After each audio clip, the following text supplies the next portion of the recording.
2024. We do have a quorum between everyone here and present and everybody online. There hasn't been a change in the order of business, so we will follow the agenda as written in your book. I think I better call the roll. Mr. Davidson, he's supposed to be here and present. Mr. Etzler? Present. Dr. Nemec? Present. Mr. Horn? Present. Mr. Rulon? Present. Ms. Nelson? Here. Mr. Mueller? Present. Dr. Alexandrovich? I am here. Ms. Lozinski? Here. Good afternoon. Mr. Ketzenberger? Here. And the chair is here. So we do have a president. He's here. Who? They are. Oh, okay. All right. No, that's different. Okay, we have a quorum. We'll have 11 members are present. Kevin Buck will cover the logistics of the in-person and remote participants. Today we are presenting the meeting of the ERB on Teams, and we will make sure that everybody stays on mute unless they are able to speak or wait till the comment time later in the meeting. If you have a comment during that time, make sure that you have raise your hand. You will be called on if you are online. And with that, I will turn it back over to Chair Gardner. Okay, anybody have any questions for Kevin? Okay. Our first order of business today is the approval of the summary of the October 9th, 2024 board meeting. Are there any additions or corrections to the summary as presented? If not, I need a motion to approve. So moved. All in favor, say aye. Aye. Opposed, nay. The summary of the minutes from October the 9th has been approved. Commissioner Rockensous, your report, please. Good afternoon, Chair Guard, members of the board. Thanks for coming in on this cold, a little bit snowy day. So the last, couple months have been all about transition. We have a new governor-elect, and IDEM, like all agencies, are working towards putting together information for the transition team. I've had a number of meetings with the IDEM, DNR, IURC, OUCC tract of the transition team. And then Susie Jaworski was just named as the Energy Secretary, which she will be over that for the cabinet level position. So there will be some changes in the next 2025. Still don't know what all of that means yet, but hope to soon. Couple quick updates from an agency perspective. I mentioned last time I was here about cybersecurity, and that is something we are going to be trying to deal with this next legislative session. That has only been amplified again since we've had another attack a week or two ago. And so the legislation, just as a reminder, one requires any utilities that have an attack to report to the state. And we are working with IoT. They already have a reporting structure so that the utility only has to report one place. They don't have to report to multiple agencies, which is good. The other thing is that utilities would have to start doing vulnerability assessments. There's attack in Tipton where the password was like password. All of these attacks that are happening are people that are easily able to gain access, and they're taking over the plants to show that they are hurting America, not because they want money. And that just sets up our utilities for a bunch of problems, and it sets up our citizens to potentially receive water that can hurt them. Or our rivers, lakes, and streams could be contaminated from discharges that are well above standards. So, since the last time I was here, I've also joined forces with IoT. They have a grant program with Purdue University in which they're helping communities with cybersecurity. Water and wastewater was not part of that grant program. It was just the municipality, like the mayor's office and things like that. We're adding water and wastewater utilities, and to that end, I've added an additional $2 million to that grant program to help augment the cost of those facilities. So that announcement went out a week or two ago, and we're going to be sending out information to all the utilities in the state to make sure that they know that this is something they can get access to, which is good. It's one way, well, we're seeking regulation to also offset the cost of anything that they would have to do to get in line with that potential legislation.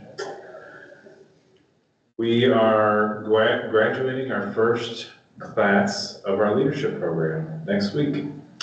So I had mentioned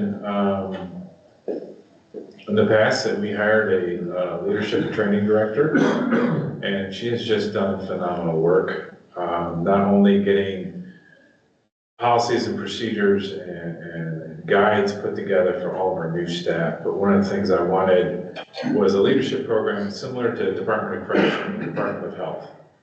It's building that next generation of leaders, as many of our leaders are retiring, and it's creating a vacuum, especially from the section chief, branch chief, so on levels. And so we thought that the leadership program might be a 2-year out kind of thing. Amanda was able to get it started within a year, and we're graduating in our first class this year, which is phenomenal. And so I'm really proud of those employees that did this. It was above and beyond their work duties, but it's going to set them up to be leaders in the programs, set them up for. And it already has set up some of them for opportunities for leadership positions in the agency. So we're investing in our people to keep talent on, which I've heard from all of my stakeholders that is something that is desperately needed. So that is going really well. We are about to start a major digital transformation. For years, we have been utilizing databases, and the backbone of our work has been on programs and databases. It's like 150 separate things, all of which that are about to either not be supported anymore or they're breaking. And the people that built those programs long since retired. And so we are having trouble and actually paying quite a bit of money to keep these systems updated. And so it came to a head about a year or so ago, and we got some money out of the last biennium budget to augment some of this. We got $5.5 million. And that project, the contract process always takes way longer than what we want.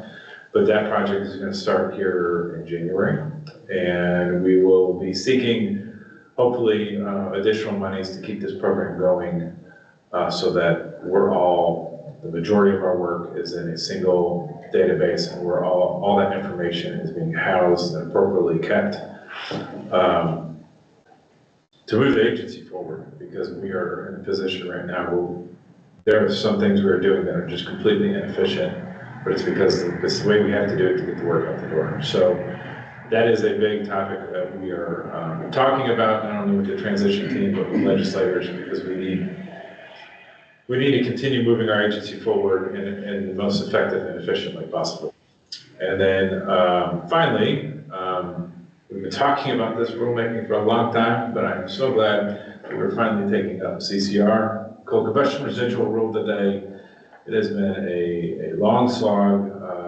not only for the agency, but also for the utilities that are involved. And so I'm looking forward to the discussion there and looking forward to hearing any comments or concerns that come from it. So with that, I'm happy to take any questions. I want to particularly thank you for getting the leadership class going. That has been needed for such a long time. I know, going back years and years and years, I just lost talent because they just didn't invest in it. And so that's great. Yeah, I'm extremely proud of the team that pulled off this leadership, and the participants. And I got to present or question and answer in one of the sessions they had, and it was a ton of fun. They're asking phenomenal questions. And if you are one that, like me, that got to present, you're learning with them, because you're learning different perspectives of what they think leadership is, which can impact the way you then lead. So it's been a great opportunity all around. Very good. Anyone else have questions or comments? How many were in that class, did you say? 18 to 20. Cool. Yeah. Any other questions here or online? Okay, we'll move on. Thank you. Billy Franklin will do a rulemaking report.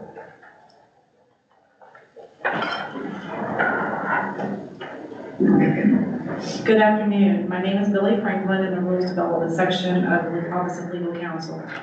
Currently, we have our next board meeting tentatively scheduled for March 12th, 2025. At our next meeting, we anticipate presenting 2 rules for final adoption: coal combustion residuals and waste tire revisions. We are also looking to have a couple of rules ready for preliminary adoption. That is NOx rack and lead and copper amendments. And that is all I have for you today. I'm happy to answer any questions. Any questions? Okay, thank you. Today we have hearings for the following regular rule board actions: final adoption of Kaiser aluminum and emergency affirmative defense, preliminary adoption of waste tires and coal combustion residuals. Seems like we've done these tires for the last 30 years. A lot of mileage. Those blocks now.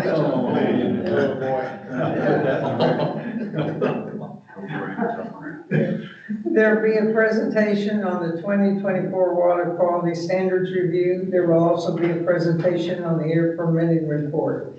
As a reminder, if you wish to testify in today's hearings, please fill out a comment card and give it to Carla Kendrick at the signing table. I have one for someone online, but that is it. Rules being considered at today's meeting were included in board packets and are available for public inspection at the Office of Legal Counsel, 13th floor, Indiana Government Center North. The entire board packet is also available on IDEM's website at least 1 week prior to each board meeting. A written transcript of today's meeting will be made. The transcript and any legal written submissions will be open for public inspection at the Office of Legal Counsel. A copy of the transcript will be posted on the rules page of the agency website when it becomes available. Will the official reporter of the cause please stand, raise your right hand and state your name?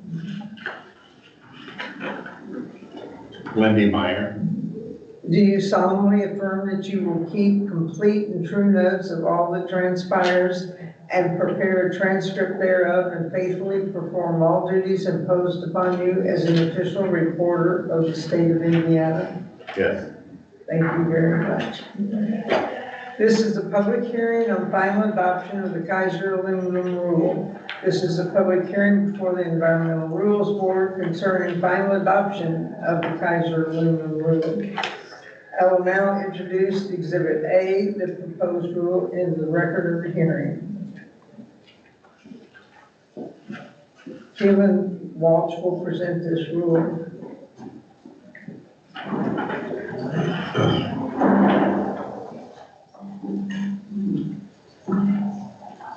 Good Good afternoon, members of the board. I'm Kim Walsh, and I'm with the rules section of the Office of Legal Counsel. And I'm here to present Kaiser Aluminum Wastewater Treatment Facility rulemaking. It's LSA number 24-213 for your consideration. This rulemaking proposes to update the Work Operations Facility in Newburgh, Indiana from the Alcoa Corporation, or Alcoa, to Kaiser Aluminum Work LLC, known as Kaiser, after Kaiser purchased the wastewater treatment operations facility in December of 2022. This facility generates wastewater treatment sludge, which was previously delisted under Alcoa, and Kaiser has requested that item delist the wastewater treatment sludge under their name. Additionally, Kaiser is upgrading its wastewater treatment equipment by adding an additional filter press, which will result in the delisted wastewater treatment sludge being generated at 2 locations rather than the single location at the approved delisting. The incoming waste and treatment processes will not change, and Kaiser is not requesting to increase the maximum amount of sludge generated in the current delisting. This proposed rulemaking will also increase the sampling requirements to reflect the new point of sludge generation. Instead of 2 samples collected each quarter from 1 point of generation, the proposed rule requires that 2 samples be collected from each of the points of generation each quarter. The analysis parameters will remain the same. And with that, item requests that the board final adopt this rule as presented, and program staff is available to answer any of the questions. Thank you. Are there any questions for Caitlin? Thank you. I don't have any speaker cards. Is there anyone that wants to testify on this that didn't fill out a card? Okay, the hearing is concluded. The board will now consider final adoption of the Kaiser Aluminum rule. Is there any board discussion? Is there a motion to final adopt the rules as presented? So moved. Is there a second? Second. Okay, I will call roll. Mr. Davidson? Yes. Mr. Etzler? Mr. Etzler?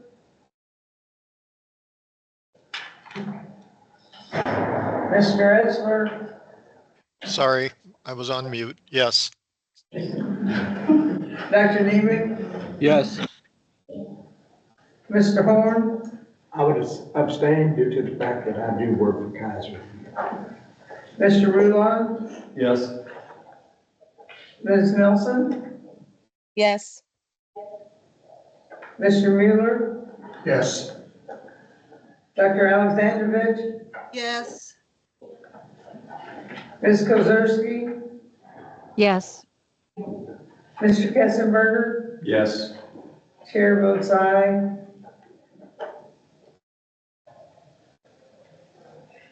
10 ayes, 0 nays, 1 abstention. The rule has been finally adopted.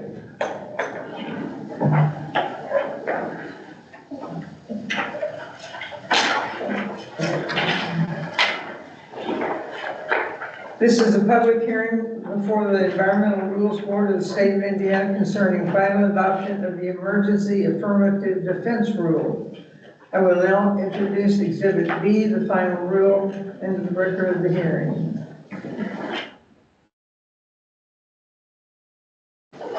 Kayla Walsh will present this rule.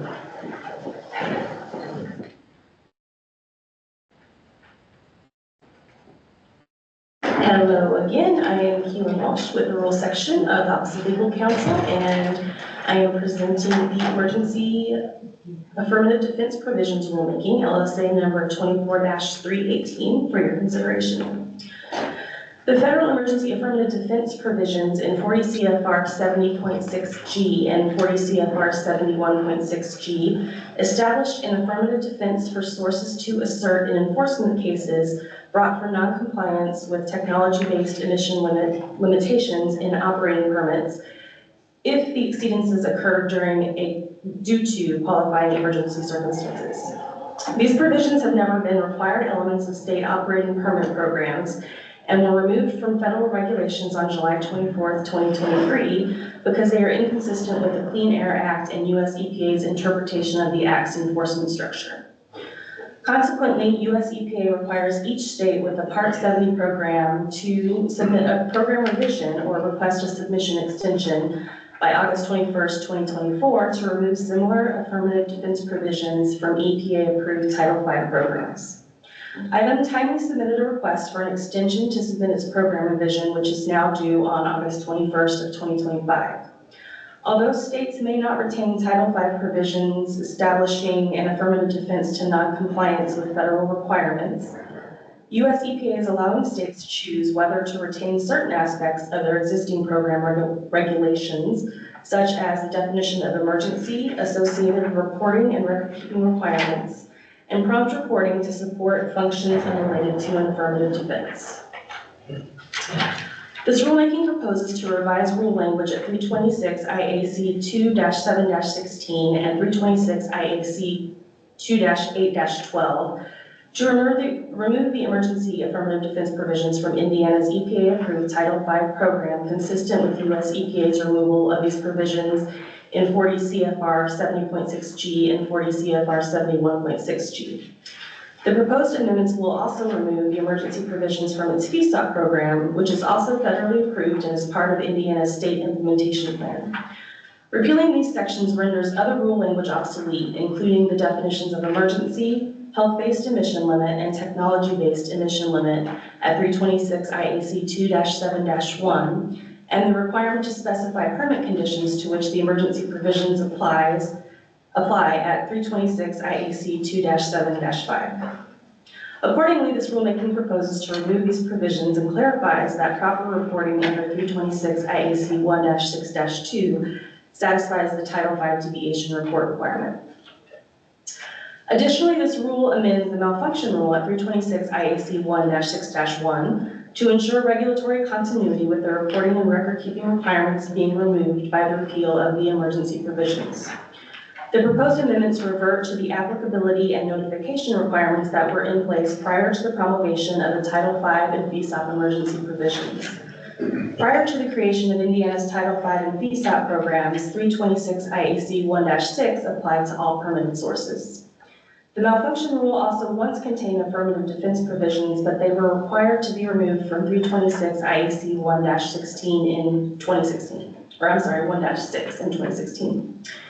This rulemaking brings Title V and FESOP sources back under 326 IAC 1-6, which imposes reporting and record-keeping requirements that are functionally equivalent to those found in the emergency provisions being repealed by this rulemaking. Because the malfunction rules requirements are functionally equivalent to those in the to-be-repealed emergency provisions, sources should experience relatively no regulatory burden by becoming subject to 326 IAC 1-6 once again. Item therefore requests that the board final adopt this rule as presented, and program staff are available to answer any further questions. Thank you. Good questions for Kaylin? Yes. Just one, this doesn't change any fees, fines, penalties, none of that. Okay, thanks. Any other questions? I do have one, Madam Chair. I asked last time about the source permits, and you said you were working on a way to amend those permits. I'm wondering what the status is and the plans are on that. Okay. Hi, I'm Phil Perry. I'm the Deputy Assistant Commissioner for the Office of Air Quality. The status is we are waiting final adoption of the rule before we can move forward with that. We've started preparing lists of affected permittees. We have about 1,200 Title V and FESOP sources that we will be notifying of the change, and we are working on submitting paperwork and drafting letters to each of the companies and trying to get it where all they have to do is an administrative permit, or if they have an existing permit that has to be renewed within this next year, we would make the changes at that time. So we're still waiting on final adoption before we can move forward with that, but we have generated the list and started generating templates for those changes. Okay, two follow-up questions. Let's start with the first one on administrative change to the permit. Is that going to cause a fee to the source? No, there will be no fees charged to the sources. And it does not even require public notice or hearings on those. Okay, thanks. And the other question is, if they still have to go by the new rule, once they're finalized, they still have to go through the new rules, even though their permit allows them an affirmative defense? Correct, they would have to follow the new rules, yes. Okay, thank you. Any other questions? Yep, Chair Guard, I have a I just wanted to follow up with that timeline. So You wanna if the get your permit is name? to be renewed within a year, they can do it during that scheduled renewal, or otherwise they need to use the administrative amendment? Correct, and we will be mailing out information to each of the permittees, instructing them how to do that. If a permit application is already in-house, we will be working with the permittees at that point to make the change to the permit. Thank you. I think there was another question from someone. Yeah, we have one from. Yes. Okay, yes, go ahead. I was wondering if I heard correctly that you were going to be changing the emergency response for PFAS in the water. Is that what you were? Is that what this is amending in the EPA's? No, this does not have anything to do with PFAS. It's Title V and PSOP emergency reporting under the AIR program. Okay, and then so you said that it wouldn't need any kind of public comment. So would you be? I'm sorry, I'm just not seeing why this is being changed. Like,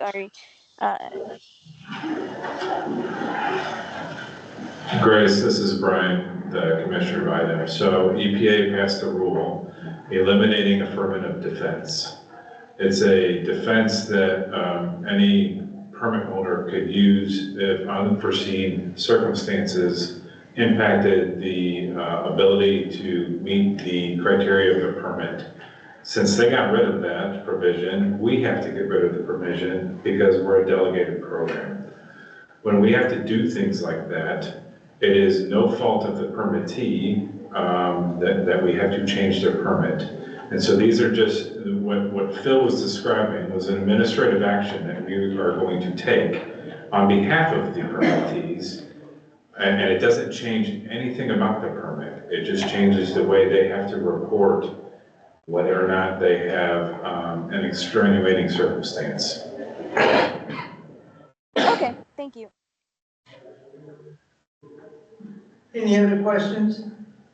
Yes, I just listening to Grace's question, I wondered if the confusion was the acronym. It's not PFOS, but FESOP, which is a type of air operating permit. I think that might be part of the confusion. Yeah, it's a federally enforceable state operating permit under the AIR program. Anything else? Okay, any more speaker cards? Okay, hearing is concluded. The board will now consider final adoption of the emergency affirmative defense rule. Is there any board discussion? Is there a motion to finally adopt the rules as presented? So moved. Is there a second? Second. Okay, I will call the roll. Mr. Davidson? Yes. Mr. Etzler? Yes. Dr. Nemec? Dr. Nemec? Dr. Nemec?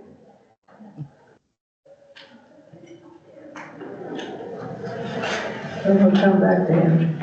Mr. Horn? Yes. Mr. Rulon? Yes. Ms. Nelson? Yes. Mr. Wheeler? Yes. Dr. Alexandrovich? Yes.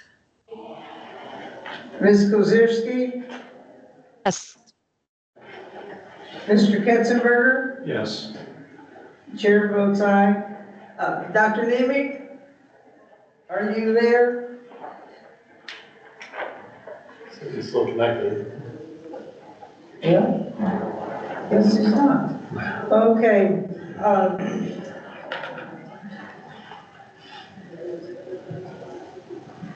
There are 10 ayes, 0 nays, so the rule has been finally adopted.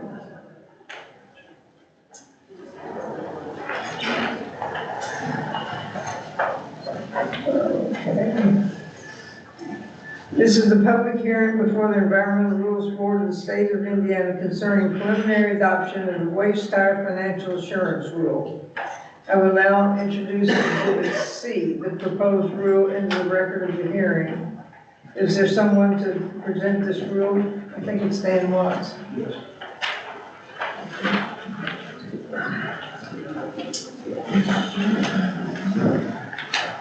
Good afternoon, Chairwoman Guard and members of the board. I'm Dan Watts of the Rules Development Section. I'm presenting LSA document 24-322 for preliminary adoption.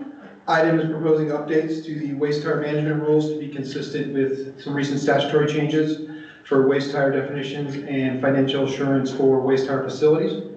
The rulemaking is limited to rule amendments that are directly related to statutory changes. The specific rule changes include an update to the definition of used tire to reference the amended statutory definition, and the addition of the corporate financial test as a financial assurance option for waste tire storage sites. The General Assembly enacted statutory authority for this financial assurance option, and item has proposed detailed rule language for the financial test that is based on a federal financial test at 40 CFR 258.74E, while also amending the rule language to conform with Indiana's rules, drafting standards, and making it applicable to waste tire storage sites, because that federal test is originally created for solid waste disposal facilities. Item did not receive any comments during the 30-day comment period from September 11th to October 11th, and representatives from item are available to answer questions that you may have about this rulemaking. The department requests the board preliminary adopt this rule so Indiana's waste tire program can be consistent with recent statutory updates for waste tire management. Thank you. Are there any questions for Dan Watts? Okay, Madam Chair? I'm sorry. I do have one question, and you mentioned it earlier that it seems like we've heard rulemaking on waste tires a number of times over the years. And I'm just wondering, when they opened this rule, the regulations back up to write this rule, if they reviewed those sessions to see if there were additional changes that the board may have recommended or issues that might have needed fixing? Well, we only opened up about 3 sections, and I can't imagine there were too many changes related to the one major section, 15-5, well, I don't say major, but it has the most existing rule language, 15-5-1, that there had been changes requested. The majority of this rule is just the financial test. So I guess the answer would be yes. Yeah, sorry. Did you go back and review the prior rulemakings related to this section of the code? Yes, I mean, we look at each section that we open up and look for additional changes, but we opened up so few sections that there simply were not a great deal of changes in these sections that we opened up. And we wanted to focus this rulemaking specifically on these statutory changes and not open it up to other waste tire changes.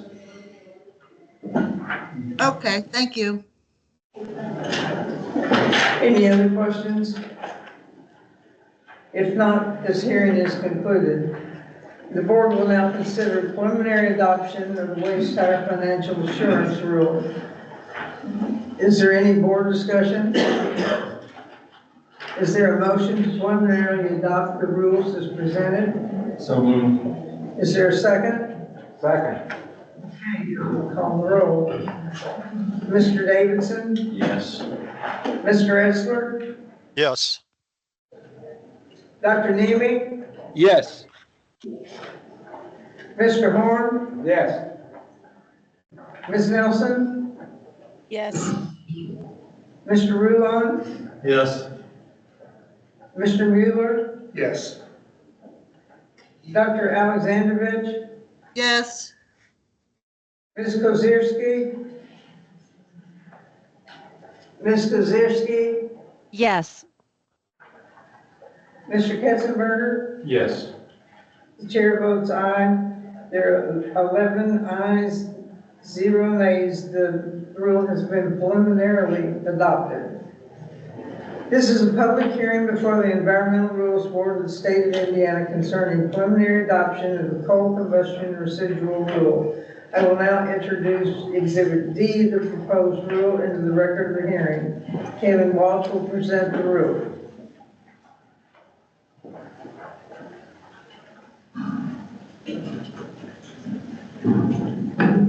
Hello, and back with the one everyone's been waiting for. I'm Keelan Walsh, and I will be presenting the coal combustion residuals rulemaking, LSA number 21-458, for your consideration. On April 17th, 2015, U.S. EPA published a final rule in the Federal Register at 80 FR 21302 that established national minimum criteria for the disposal of CCR as a solid waste and the design, operation, and closure of new and existing CCR landfills and surface impoundments under Subtitle D of the Resource Conservation and Recovery Act of 1976. This final rule became effective on October 19th of 2015 and is codified in the Code of Federal Regulations at 40 CFR 257, Subpart D. This rulemaking is mandated by portions of Indiana Public Law 100-2021, codified at IC 131931 and 131933. The goal of this rulemaking is to comply with Section 2301 of the Water Infrastructure Improvements for the Nation Act for the implementation in Indiana of the federal CCR rule, to incorporate by reference 40 CFR 257 Subpart D concerning minimum criteria and requirements for CCR units, and to create a state CCR permitting program for which IDEM will seek US EPA approval. The draft rule language replaces the current partial incorporation of the federal rule at 329 IAC 10-9-1 and is no more stringent than the federal standards at 40 CFR 257 Subpart D for CCR surface impoundments, CCR landfills, and CCR management units. The second notice of comment period for the CCR rulemaking, which was published on the Indiana Register website on December 21st, 2022, proposed amendments to rules at 329 IAC 10-3-1, 10-3-4, and 10-9-1, as well as a new article at 329 IAC 14 concerning the establishment of the state permitting program for CCR. Subsequently, a continuation of second notice of comment period was published on the Indiana Register website on January 18th of 2023 to give interested parties additional time to submit comments on the rulemaking. During this time, the General Assembly passed amendments to IC 131933 under AGA 1623. The amendments became effective July 1st, 2023, and require that Indiana adopt rules concerning CCR that are no more stringent than the US EPA regulations at 40 CFR 257 Subpart D. Additionally, US EPA published a final rule on the Federal Register website on May 8th, 2024, that established regulatory requirements for legacy CCR surface impoundments and management units under the Resource Conservation and Recovery Act.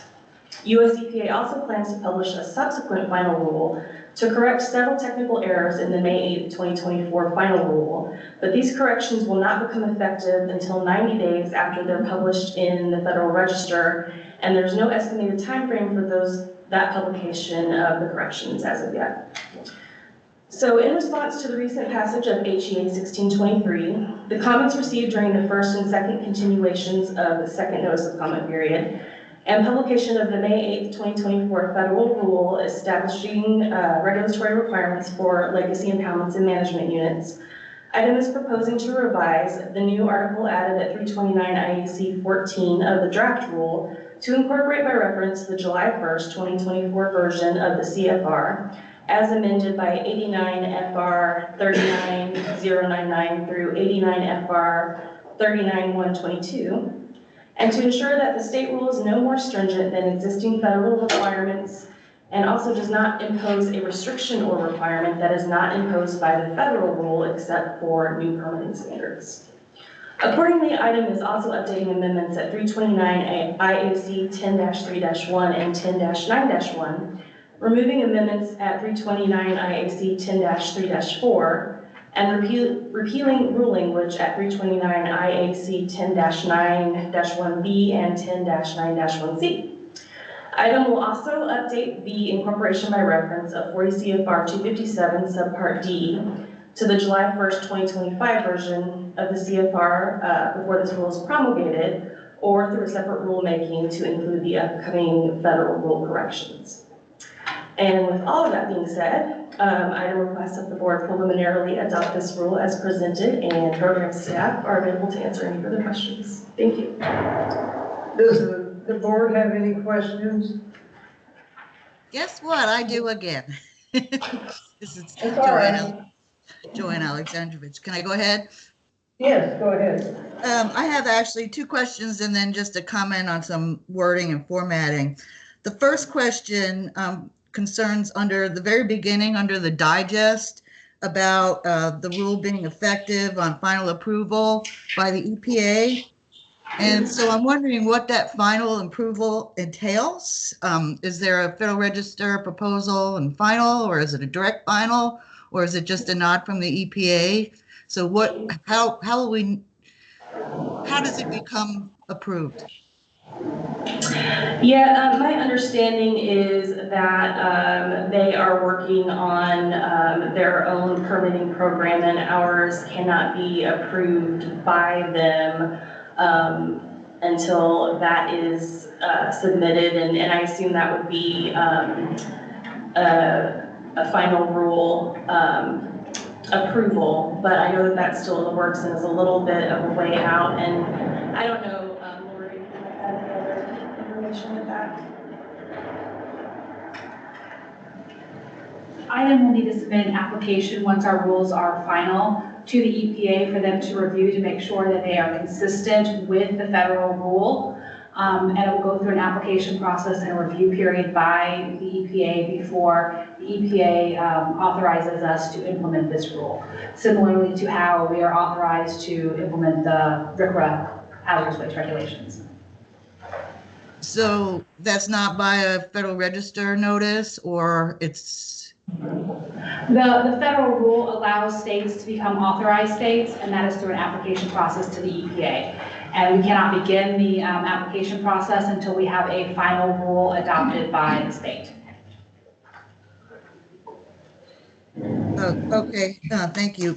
My second question, on page 5 of 16, towards the bottom, C, for purposes of this article, municipal solid waste landfills means a CCR unit.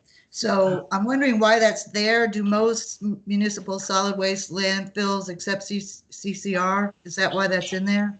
Or some of them do? I'm a little confused on that. I'm sorry, can you repeat the page number on that? 5 of 16.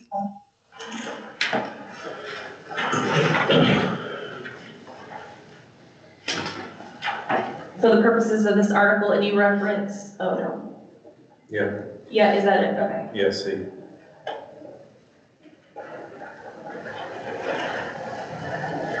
Yes, I do believe, Lori, is that correct? That they- Yes, solid waste municipal landfills can also accept coal combustion residuals, and many in the state do, although a lot of utilities also have restricted waste monofills instead of sending their ash to solid waste municipal landfills. But the federal rule does allow for it to go into a municipal solid waste landfill instead of complying with the federal CCR rules. Okay, thank you for that very much. And then my last, I'm sorry, page 7 of 16, about number 2, major modification. It's just the wording there. It means any increase in a CCR unit. Perhaps you might change increase to modification, changes, alterations, or something, because it's not necessarily an increase. And then just a little bit down from there, where you talk about minor modifications, then under C, there's additional stuff, and I just not sure why that's there, about ADC for fugitive dust and a borrow pit. So it's a matter of wording and terminology and formatting. I see that maybe you feel like it doesn't flow as well as it could to make. Right, yeah. And then I'm just not sure I understand why that additional stuff on minor modification is stuck in there.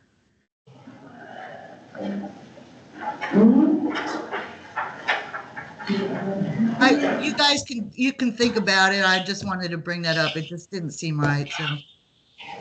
It was, the definitions were taken from the solid waste permitting requirements and then changed to fit the CCR regulations. The two additional ones, I believe, are things that are not thought of in the solid waste permitting definitions, and so they were tacked on. They could probably be moved up, I would assume, but I will defer to Keelan on that. Certainly, yeah, we can play around with that. Madam Chair, I think I'm done for the day, hopefully. Say that again. She's done. Yeah. Just don't put that on the record. Madam Chair, I have just a quick question on page 3 of 16, where it says, or if the commissioner documents, I presume that's under, so everybody didn't mean this. The items, doesn't have to be the commissioner of IDEA, right? It can be his delegates. Correct. Thank you. Any other questions from the board? I just have a quick question in the comments. So page 5 of 5 in the comments, folks from Ohio Valley asked about timelines and making sure all those timelines, and the agency said we don't see it that. Did that just get clarified? Is that just a misunderstanding of reading the time? I don't unfortunately have those specific comments with me at the moment, but they, yeah, as I recall, they do mention clarifying timelines of when we would be publishing or doing final adoption and that kind of thing. Well, the response was the commenter misstates the nature of the deadlines. So it sounded like maybe the agency was just disagreeing with how the commenter was reading the deadlines. And I don't know. Oh, yeah. So that sounded like just somebody's reading it incorrectly. It didn't sound like a correct. It was probably an unintentional error on the part of the commenter making the comment that those didn't quite match up with the timelines that we had started. So not a substantive, not a substantive issue. Any more? Okay, we have one speaker card. I'll call on Dr. Indra Frank online. Oh, we got more. Dr. Frank is first. Madam Chair and members of the board, thank you for the opportunity to speak. Can I be heard all right? Yeah. Yes. Great, thank you. My name is Indra Frank, and I'm here in my role as a staff member of the Hoosier Environmental Council. I've worked on issues surrounding disposal of coal ash for the last 10 years. Coal ash, which is also known as CCR, is what's left after burning coal, and it contains toxic heavy metals like arsenic, lead, mercury, and many others. And coal ash is essentially a forever waste. It doesn't break down over time like some wastes do, and therefore it's really critically important that we dispose of coal ash carefully. Coal ash creates risk when it gets dry and it gets into the air as a breathing hazard, when it gets wet and contaminates water, or when coal ash disposal sites fail and cause a spill. It is important to dispose of coal ash carefully, but we've not always done that. There were very few regulatory requirements for coal ash disposal prior to 2015. Since the utilities have always been under pressure to keep electricity rates low, and there weren't many requirements, they tended to dispose of coal ash in the least expensive manner. As a result, most of Indiana's coal ash wound up stored in the floodplains of our rivers and Lake Michigan in leaking units that were contaminating the underlying groundwater. At many sites, the coal ash contaminated groundwater that has been running into the adjacent lake or river. Indiana has been able to produce a lot of energy from coal over the last 100 plus years, but unfortunately, that also means that Indiana has been one of the nation's top producers of coal ash. According to data from the U.S. Energy Information Administration, Indiana is currently producing about 5 million tons of new coal ash every year. Federal coal ash rule, which, as we heard, went into effect in 2015, brought improvements, but it also had broad exemptions that left roughly half of the coal ash sites in Indiana unregulated. If coal ash was at a site that no longer produced electricity, it was exempted, or if a landfill or coal ash pond stopped receiving coal ash by October 19th of 2015, then it was exempted. There were 51 coal ash landfills and ponds in Indiana that had to meet requirements under the 2015 federal rule, but there were at least 49 that were exempted. These exemptions applied even if the ash was contaminating groundwater. I'd like to give a couple of examples of these exemptions to the federal rule, just to illustrate the impact that the exemptions could have. And those exemptions are relevant to consideration of the draft Indiana rule that is before you. At the Wabash River Generating Station, which is on the banks of the Wabash River near Terre Haute, the North Ash Pond is unlined, and it is deep enough that the bottom 10 feet of the ash are below the water table, so the ash is soaking in the groundwater. And please remember that when coal ash is wet, it contaminates water. Monitoring at the Wabash River site shows that the groundwater from the North Ash Pond has been contaminated by the coal ash with arsenic, boron, lithium, and molybdenum. The monitoring also shows that the contaminated groundwater is flowing into the Wabash River. The North Ash Pond was exempted under the 2015 federal rule, and that meant that the ash in that pond was left in place and it was left in the groundwater. Another example is at the Eagle Valley Generating Station adjacent to the White River near Martinsville. Coal ash ponds D and E at Eagle Valley were considered exempt from the 2015 federal rule.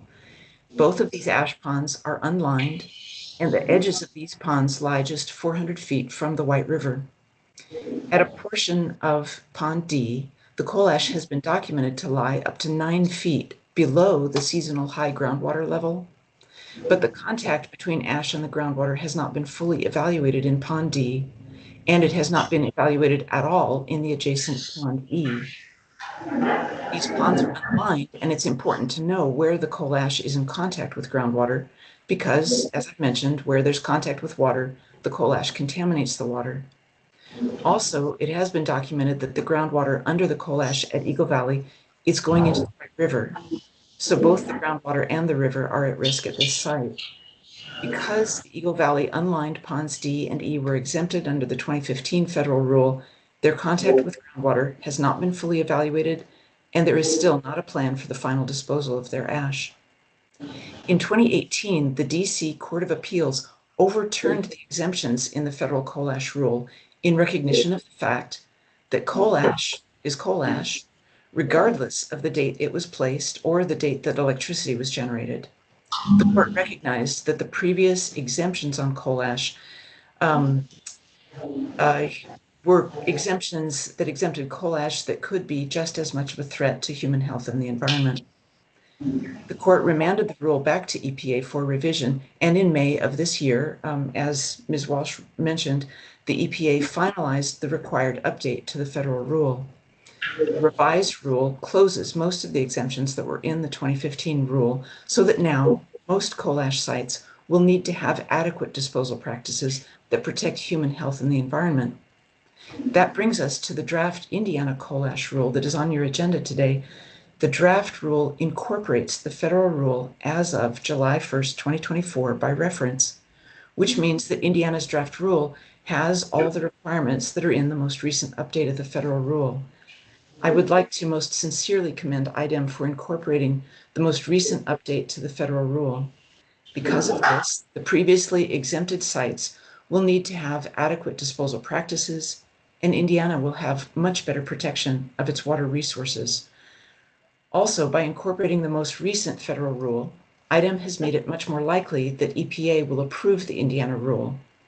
Under the law passed by Congress, as was discussed a few minutes ago, the state coal ash rule must be at least as protective as the federal rule, and it has to be approved by EPA. So incorporating the most recent update to the federal rule helps ensure that Indiana's rule is at least as protective and more likely to be approved by EPA. I would also like to commend IDEM for including provisions from existing Indiana solid waste requirements. It's my understanding that these requirements from 329 IAC 10 have been in place for waste disposal in Indiana since the 1990s. These provisions include things like permit application and modification processes, having detailed disposal plans, and having financial responsibility for the waste.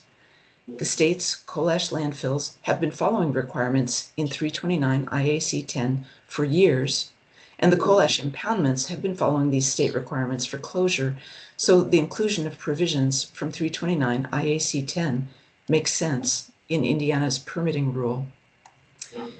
The draft Indiana coal ash rule does a lot of good things, but I do have concerns on a couple of provisions. And here I'm going to transition to referring to coal ash as CCR, since that is the term that's used in the draft rule. The draft rule at 14-2-1 says one permit application may be submitted for multiple CCR units located at the same facility. My concern with this is that one facility, which in many cases means one power plant location, can have very different CCR units that have different disposal challenges. For example, many Indiana power plant sites have both a CCR landfill and CCR ponds. The landfill and ponds are different CCR units, but just because a CCR pond has met the requirements for a permit doesn't mean that the landfill qualifies, and vice versa. So putting them under the same permit raises concerns for me. However, as long as each of the CCR units still has to meet all of the requirements, then the single permit could still work. It might just take longer. The next issue I want to raise is on the draft rule at 14-3-2C. 14-3-2C is about liners under coal ash landfills. It says 1 foot of clay and a geosynthetic clay liner that complies with 329 IAC 10-17-10 is an acceptable alternative under 40 CFR 257.70C. So to dissect this just a little bit, this provision references 329 IAC 10-17-10, which has standards for the geosynthetic component of the liner, but it has no standards for the 1 foot of clay that are mentioned in this provision of the draft rule.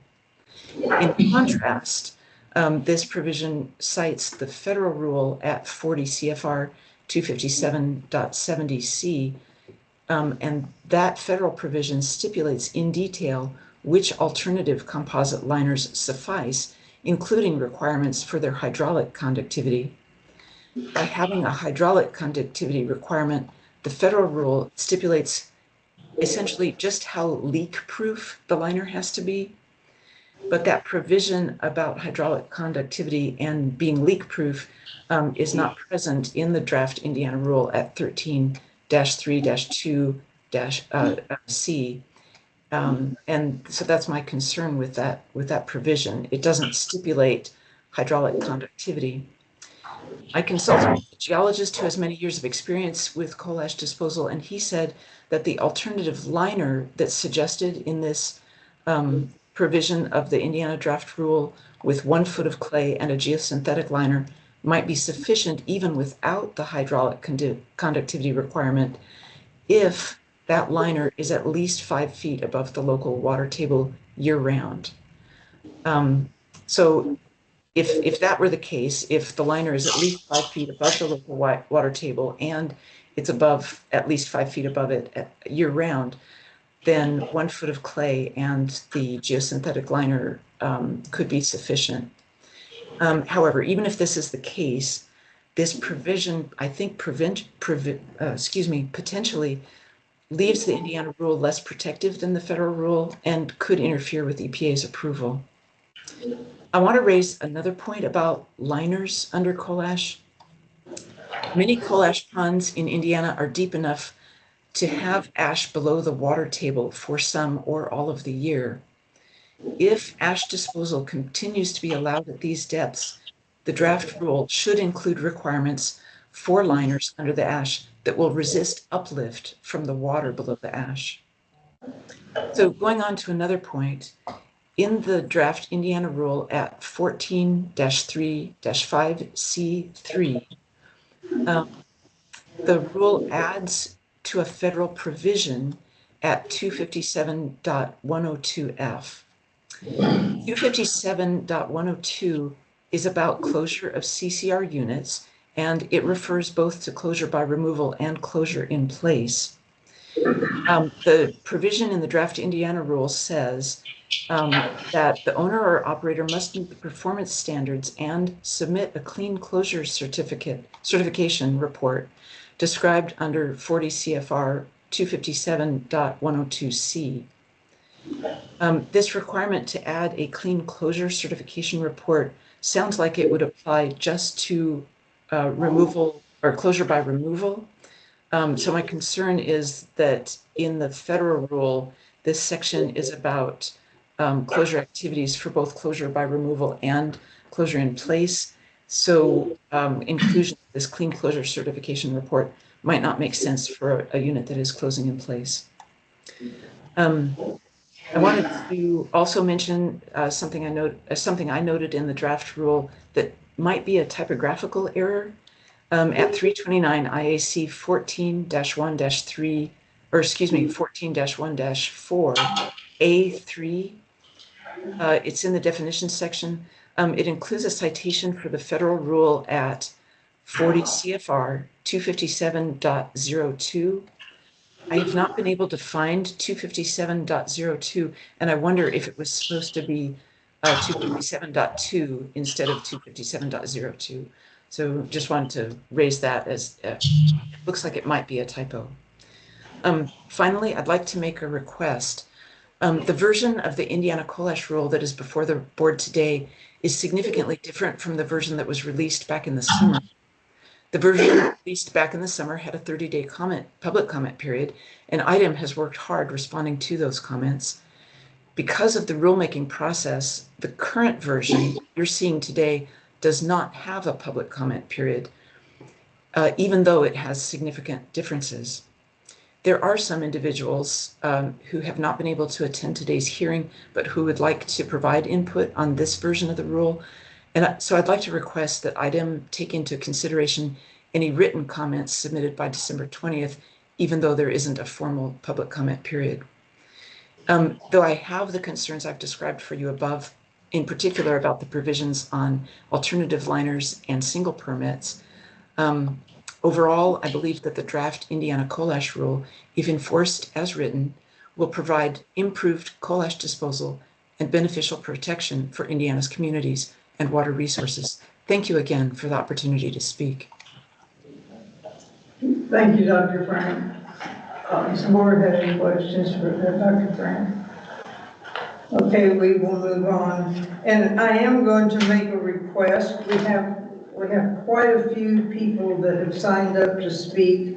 The weather's getting not great. So be concise. And if you have new information for us, we certainly want to hear it. But just keep in mind that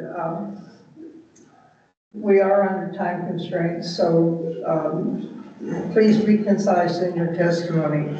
Larry Jensen.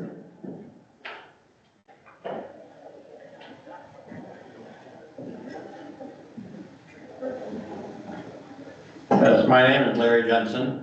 As a background, when I retired from EPA, I was the regional radiation expert for Superfund. I was also well, whatever. My concern with the coal ash is that this is a radioactive material. In 2009, a group in the town of Pines called PINES, People in Need of Environmental Safety, talked to me and said, we'd like to know where our coal ash is. And I said, well, you know, it's radioactive. If we take a meter, we'll go out and go find it. So we did that. We spent 3 years walking through Pines, through residential properties, down streets, down roads that even went through the Indiana Dunes National Lakeshore. And it was everywhere. And one place that I took a sample, the radium level was above the Superfund cleanup level for radiation sites. Now, other things that concern me about the coal ash.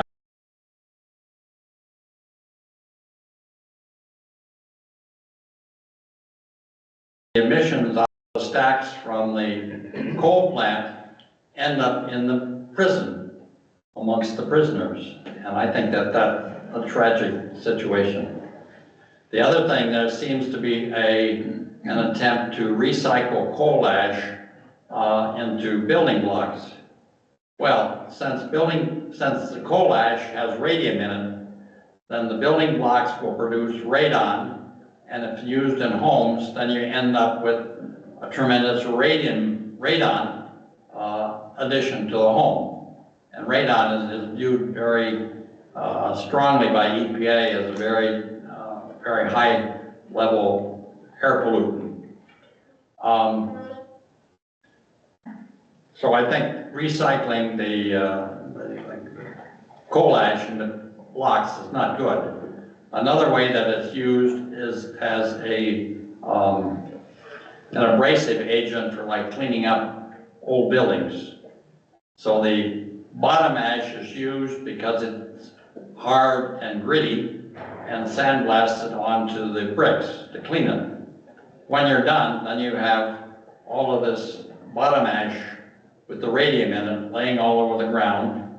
Perhaps the people doing the work were not adequately protected with masks and things of that sort. I don't know, but that's something that ought to be required if bottom ash is used as an abrasive agent.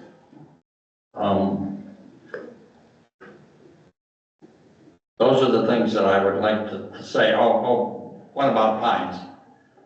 When I was at EPA, I spent 25 years working on the cleanup of a suburban site. And what the situation in Pines is almost identical. That the residential properties are filled with the ash, that the roads have been used as underlayment ash. Roads have been created in Pines through marsh with the ash. And so it's spread all over the place. And it's a radioactive material, so you're spreading radioactive, that's spread radioactive material all through Pines. That's very like the 25-year job I had when I was in EPA cleaning up this town, because that was a different radioactive material, but it was the same thing. And we spent 25 years working on that, covering about 600 homes, rivers, parks, things of that sort. So, if you have questions, I'm willing to answer them. Other questions for Mr. Jensen? Thank you. The next person to testify is Stan Diamond. Madam Chair, board members and commissioners, thank you for the opportunity to speak to you today. I'm here as a resident of Morgan County, Indiana, and I am also a board supervisor on the Morgan County Soil and Water Conservation District, and am here on their behalf as well. I'd like to also, like Dr. Frank, express our appreciation for the adoption of the new rule that incorporates and will require compliance and the proper management and this enclosure of the legacy ponds. The Eagle Valley Power Plant that Dr. Frank talked about is 3 miles up the White River from Martinsville. We've got 2.9 million yards, an estimated 2.9 million yards of ash in the 5 ponds that are there. They're unlined. There's ash below the water table. There's a closure plan for ponds A, B, and C that's almost been approved, but that we're waiting on, that we have been involved in monitoring and working with IDEM on as we move forward.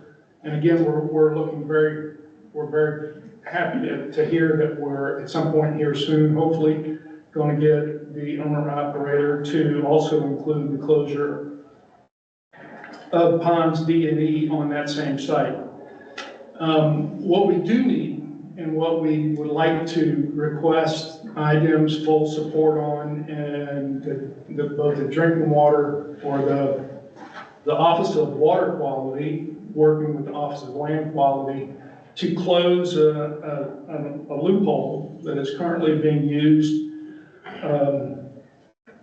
by the owner-operator on the site, and they plan to continue to use the loophole to essentially get around the very minimum requirement that are incorporated into these rules, and that is the release or the containment of the contaminants to the extent feasible of these contaminants to the off-site, either through the groundwater, the surface water, or the air. Currently, the way that the plant is operated, the gas-fired power plant that's on the site, they are pulling the contaminated groundwater into the plant using the 3 production wells there. And on average, about 1 million gallons a day or up to 1 million gallons a day of water is used in the power plant generation process, primarily in cooling. The contaminants that are in that production well water are in fact concentrated a factor of 5 generally, and are being released through the permitted outfall through the NPDES permit. That permitted outfall discharges into a canal on the north side of the plant that then flows slowly to the west and then discharges into the White River. So while the overall objective of these rules are to minimize the release of these contaminants to, as I said, the groundwater, the surface water, and the air, the way this plan is currently set up and is currently being operated is we're allowing the discharge of those contaminants, concentrated contaminants, to the White River. We believe that, or we're very concerned that when the closure plan work begins, and their plan includes moving all of the ash in ponds A, B, and C around and within those impoundments to the extent needed to raise the ash out of the groundwater and to fill that space and then replace the ash. And we really have no idea of what's going to happen to the concentration of those contaminants in the groundwater below the ponds that are being drawn into the plant during that process. They may very well come up and they're going to be concentrated further in the process in the plant, and they could get to levels that may be dangerous too dangerous to discharge to the White River. So there is monthly monitoring of these contaminants and the discharges through the NPDES, and we ask that careful monitoring and more frequent monitoring of those concentrations occur as the work begins, so that we know and have some idea in advance as to what's happening with those contaminant levels. And we would very much like to encourage both branches of the IDEM to work together to close this loophole. We believe that by providing advanced water treatment, that these contaminants will be able to be removed from the processed water, and that with additional heat that's very readily available on the site, the volume of that reject streams from those water treatment processes can be further reduced to manageable quantities that can then be properly disposed of in a permanent landfill that's lined, or in some other responsible way, in a way that doesn't contribute to to the contaminants that are being discharged, or that will reduce the contaminants that are being discharged to the White River. So again, I'm very thankful for the opportunity to bring this to your attention. And we would like to continue to work with IDEM and on the regulations and see that these things are managed properly and closed properly, and that we don't end up with these contaminants continuing to be discharged to the river for the next 25 to 30 years. So with that, I'll answer any questions. Thank you very much. Are there any questions for Mr. Diamond? I have a Yes. question. Mr. Diamond, the proposed rule under the scenario you just described, would the rule affect the process that you're talking about? Do you need changes or additions to the rule to reach the outcome that you just described? Not to the rule, but we need the recognition that the discharge through the NPDES is in fact, in essence, getting around the actual requirement of the rule. So that would require convincing the IDEM that you need to do that additional work. It's not really affect, the rule, this rule does not really affect what it is that you're trying to do.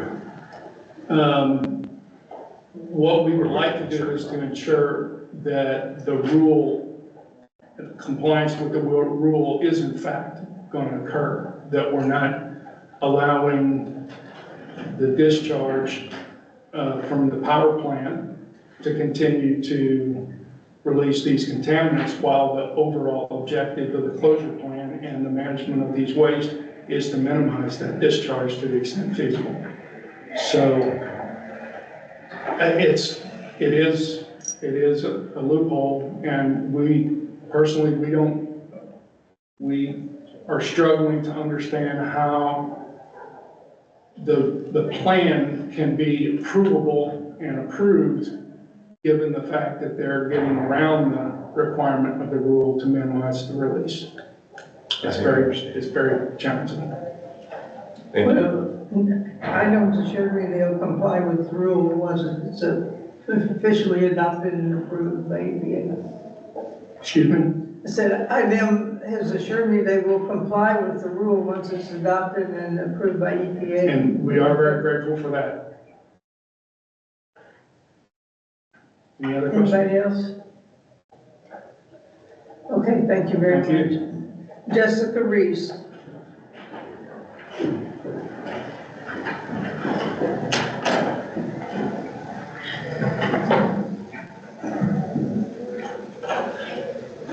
Chairman Guard and members of the board, thank you for the time. My name is Jessica Reese. I'm a partner with Barnes & Thornburg Law Firm. I'm here today to present comments on behalf of two clients. I have written comments from both clients that I'll submit to the record. And I'd also like to provide oral comments, just a few of those. You guys don't need to hear all of this. I'm only presenting the ones that I'd like board action on today.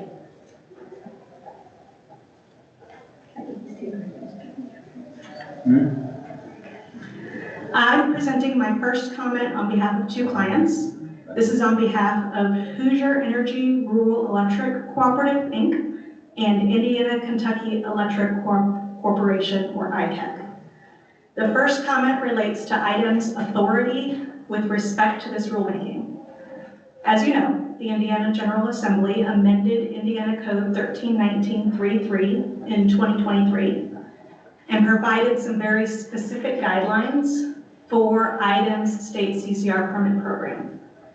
Specifically, subsection C provides 3 rules that IDEM has to follow in creating this rulemaking. Those rules are that it has to be consistent with the CCR rule, it may not impose any restrictions or requirements that are more stringent than the CCR rule, and it must not impose any restrictions or requirements that are not imposed by the CCR rule. That's straight from the statutory language that was passed in 2023. When the draft rule was published with the continuation of second notice, it included a lot of requirements that did not meet these standards. We are really grateful that IDEM changed the rule in this draft rule and got rid of almost every single one of the technical requirements that were previously imposed.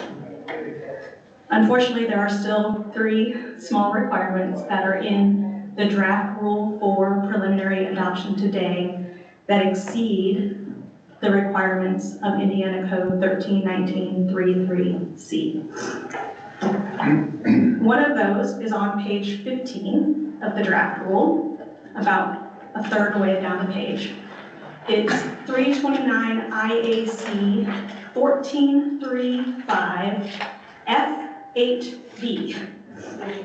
So you only see the 8 and the B on that page, and it is the only 8 and the only B, so you should be able to find it. It says that erosion and sediment control measures must be instituted to comply with 329 IAC 1020-12 and this rule.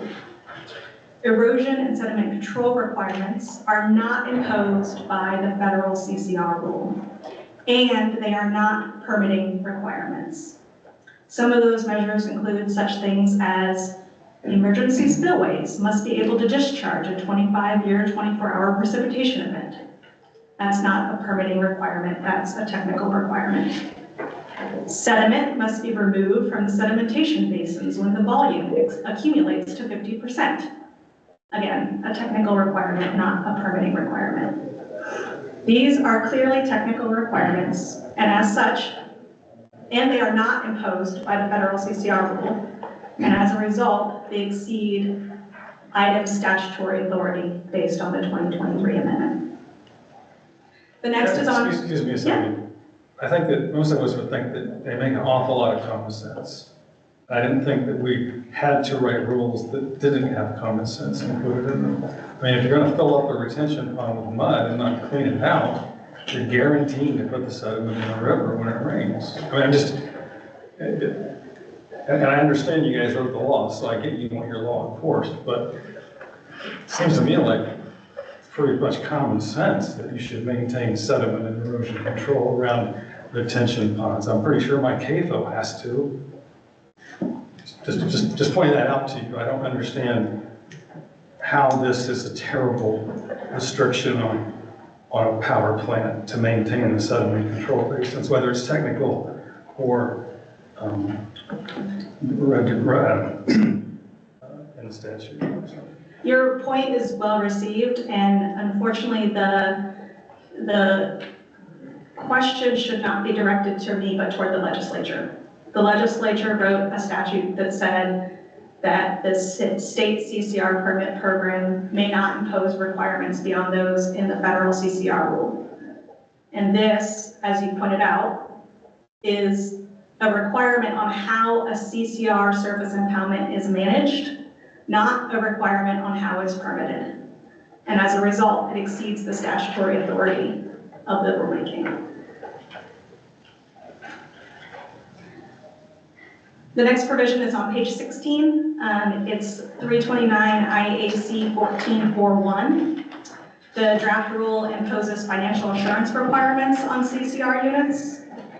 EPA considered whether to include financial assurance in the federal CCR rule, and they declined to do so. The Obama administration declined to do so in 2015 when it passed the original rule, and the Biden administration declined to add it earlier this year when it passed amendments to the CCR rule.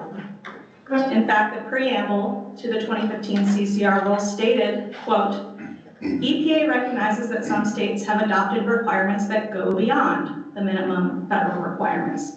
For example, some states currently impose financial assurance on CCR units. The federal criteria promulgated today are minimum requirements that do not preclude states from adopting more stringent requirements where they deem to be appropriate, end of quote. That's from the Obama administration's CCR rule in 2015. In other words, EPA recognized that financial assurance is more stringent than the federal CCR rule and goes beyond the federal CCR rule. And as a result, again, the legislature has prohibited IDEM from adding that to this rule. The last one I wanted to bring to your attention today is on page 8. It's in 329 IAC 1421B, which would subject the units to 329 IAC 1011 through 1013. Now, rules 11, 12, and 13 are permitting requirements, and those are absolutely appropriate for this rulemaking. And we appreciate IDEM creating a permitting system for CCR units. However, within that is 329 IAC 1011 2.1B5, which would impose good character requirements on CCR units from the statutory good character requirements. There are no good character requirements in the federal CCR rule. And the Indiana Office of Environmental Adjudication decided a case in 2019 in which IDEM attempted to impose good character requirements on waste tire storage facilities. OEA said that IDEM could not apply good character requirements to facilities without specific legislative direction to do so. There's been no legislative direction in this case for IDEM to apply good character requirements to CCR units. In fact, the legislature said not to apply anything beyond the federal CCR rule. To resolve these three issues, we asked the board to take 3 actions prior to preliminary adoption of the draft rule.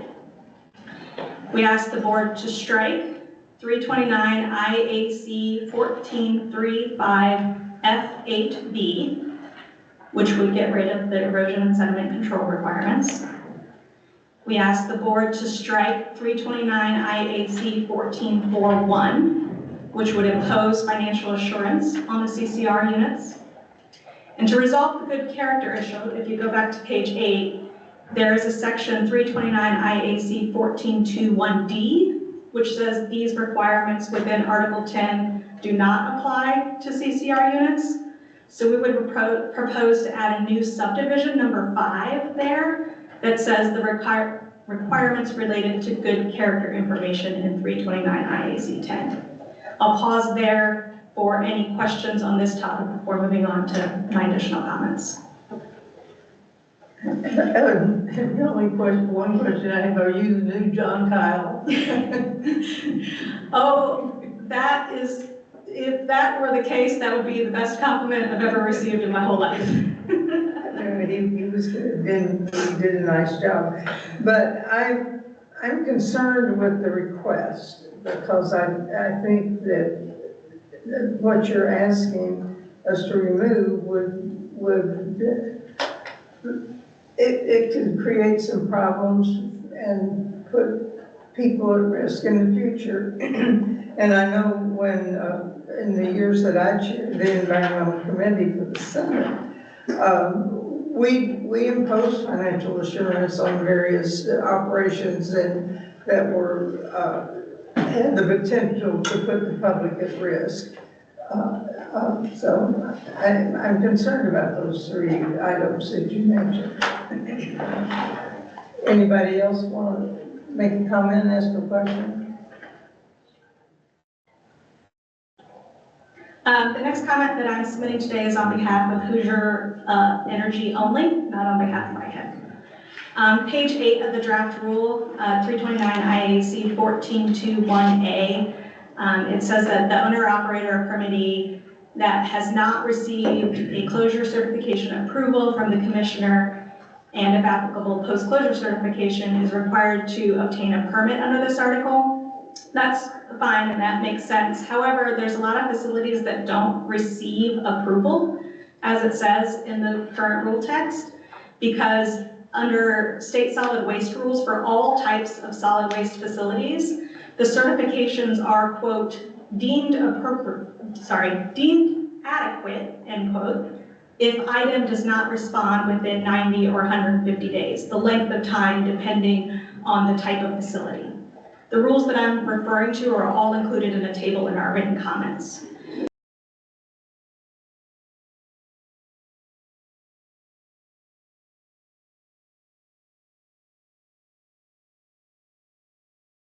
Through the expiration of the review periods in the rule.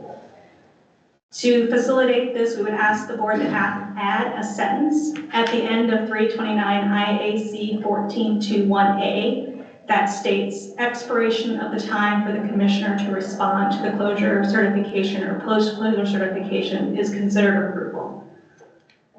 And I'll pause there to answer any questions about that comment. Any questions? There are two more comments, and these are submitted on behalf of ITEC only. In several places, the draft rule would add item approval of plans, demonstrations, and reports that in the federal CCR rule are certified by qualified professional engineers. In fact, the draft rule would give item the authority to override the qualified professional engineer in several instances. QPEs are professional engineers licensed by the Indiana Professional Licensing Agency. In addition, the CCR rule requires that they possess education, technical knowledge, and site-specific experience related to the federal CCR rule. If item has an issue with something a QPE has certified, then item should be willing to file a complaint with the professional licensing agency. If item does not believe their issue rises to the level of a complaint, then item should not be overriding the QPE. They have made that certification based on their professional license. In the written comments to the continuation of second notice, we recommended a dispute resolution process as a solution to this problem, housed within the professional licensing agency. In the response to comments, item responded that they do not have the authority to modify the processes of the public licensing agency.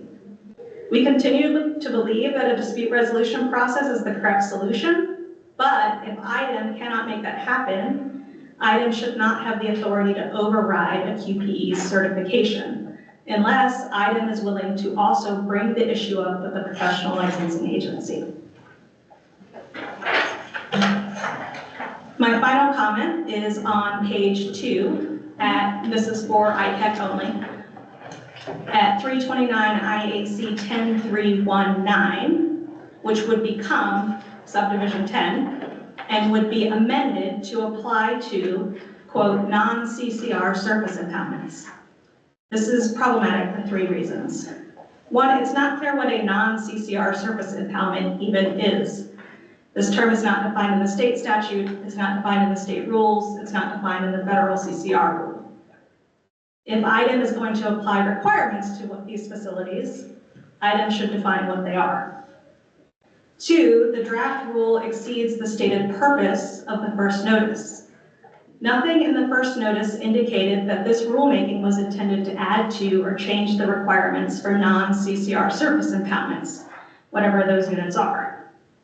And 3rd, and most importantly, subdivision 10 would require that final disposal of solid waste in non-CCR surface impoundments at the end of their operation would be subject to item approval, quote, based on management practices that are protective of human health and the environment, end quote.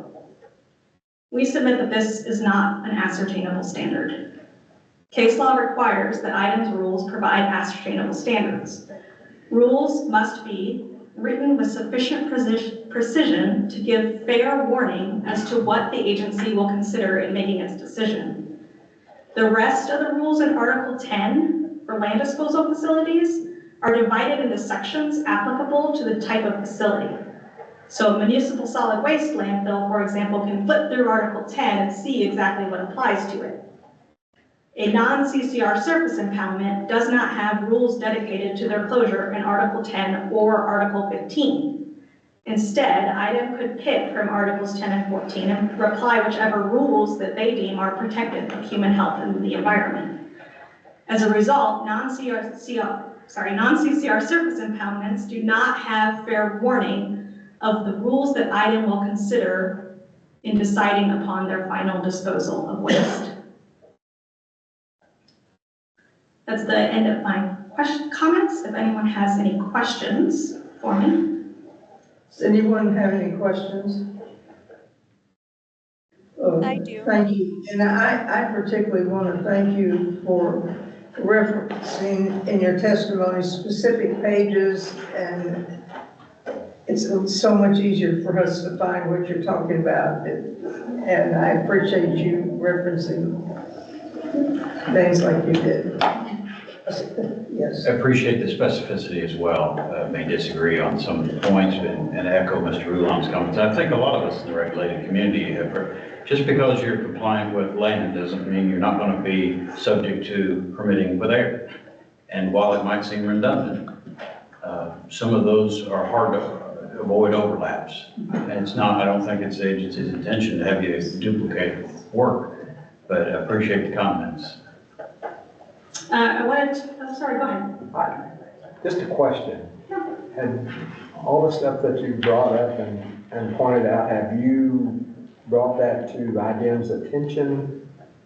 And what kind of response did you get back? So, yes, the 3 initial items that I mentioned that we say exceed the statutory authority were listed in our comments to the continuation of second notice, along with several others that were removed. These were the 3 that were not removed from that list in those comments. I believe the other comments, the QPE comment was included in our comments as well. The protective of human health and the environment comment is new because that language in the draft will change from the prior version to this version. And I think the deemed adequate comment might be new as well. Quickly, on behalf of myself only, I wanted to answer Dr. Alexandrovich's question from earlier. The approval by EPA will be published in the federal notice. All of the prior approvals of other state programs have been published in the Federal Register, and that will start the applicability of the rule. And also, Keelan mentioned the technical amendments that were forthcoming. I'm pretty sure those were published earlier this month or at the end of last month. So you might consider revising the rule to include those technical amendments as well. And as I mentioned before, we submitted written comments today, and my understanding is that the board, that item is required to consider oral and written comments submitted at a public hearing. If that's not the case, I'm happy to read them, but I assumed you didn't want me to.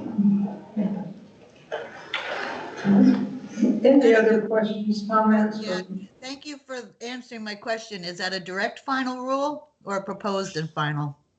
It is proposed, and then there's a comment period, and then there will be a final rule. Thank you. That's what they've done with the other states.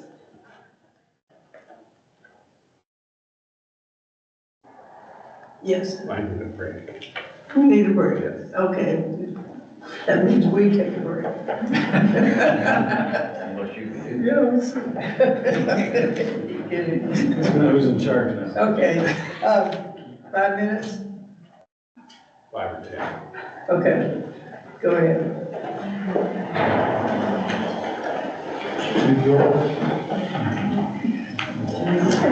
And we have quite a few left.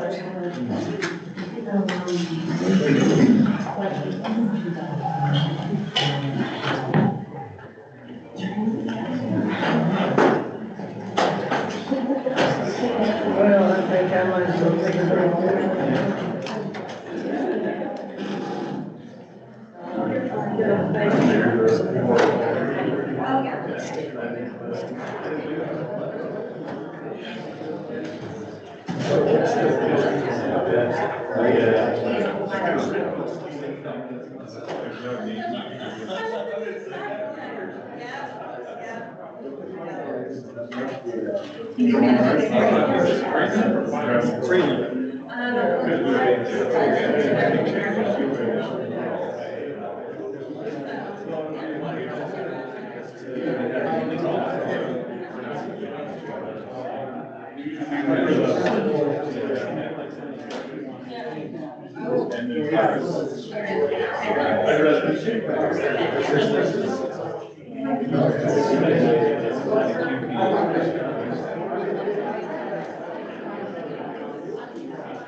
Assuming I don't have.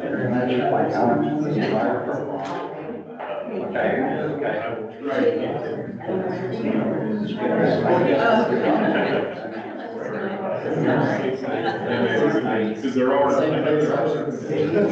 lot of so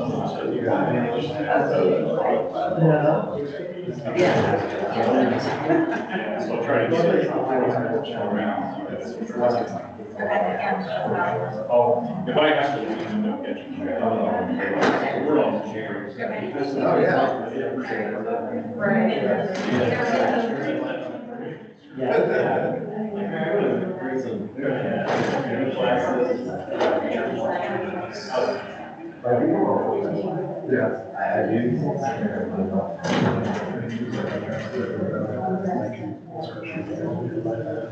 Yes, sometimes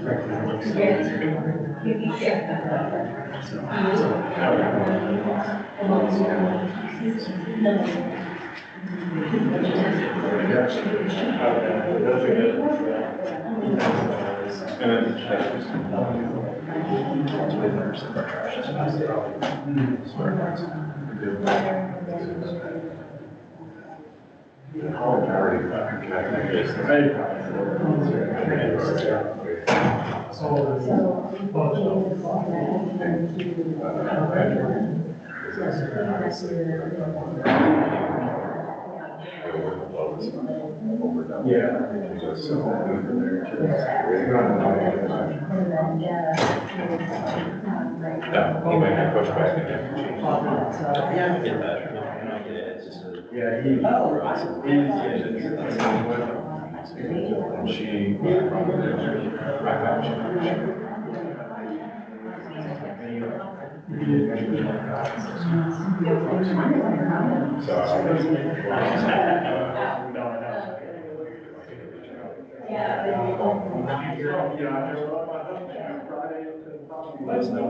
It's all right now.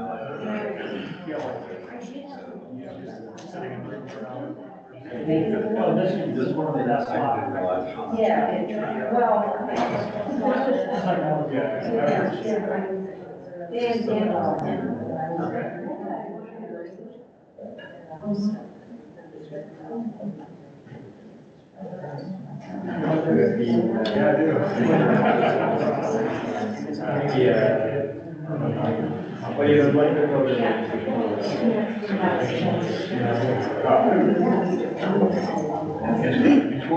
That's all right, these are dangerous sports, but nobody knows. Thank you.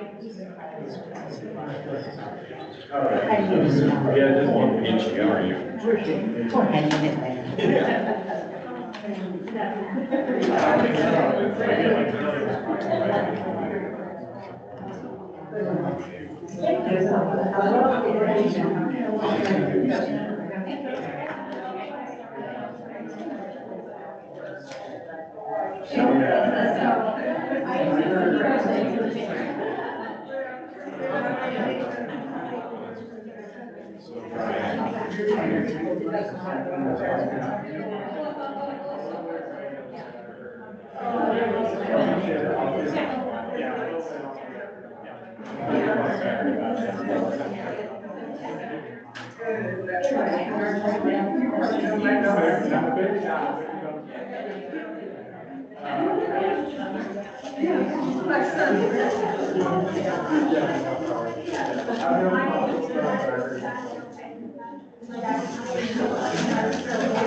Yeah, well, I know she really enjoys.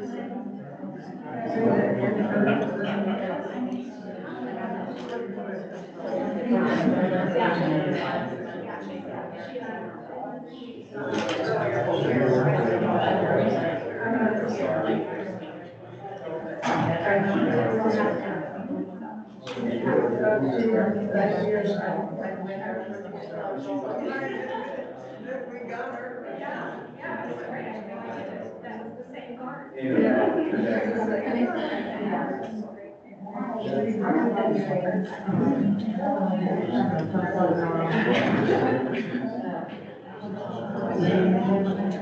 I'm doing great, so thanks for asking. Okay, I'm sorry.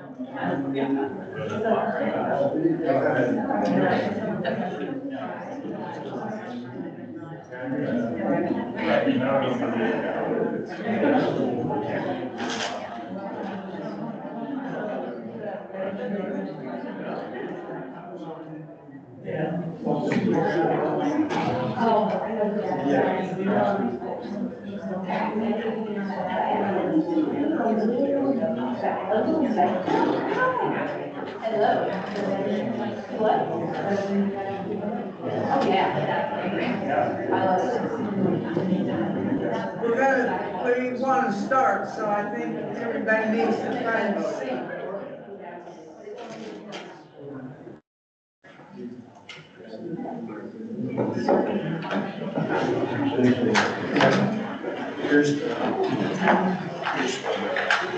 Okay, we're gonna continue, testimony. I'm gonna request that all people testifying, keep your comments to 5 minutes.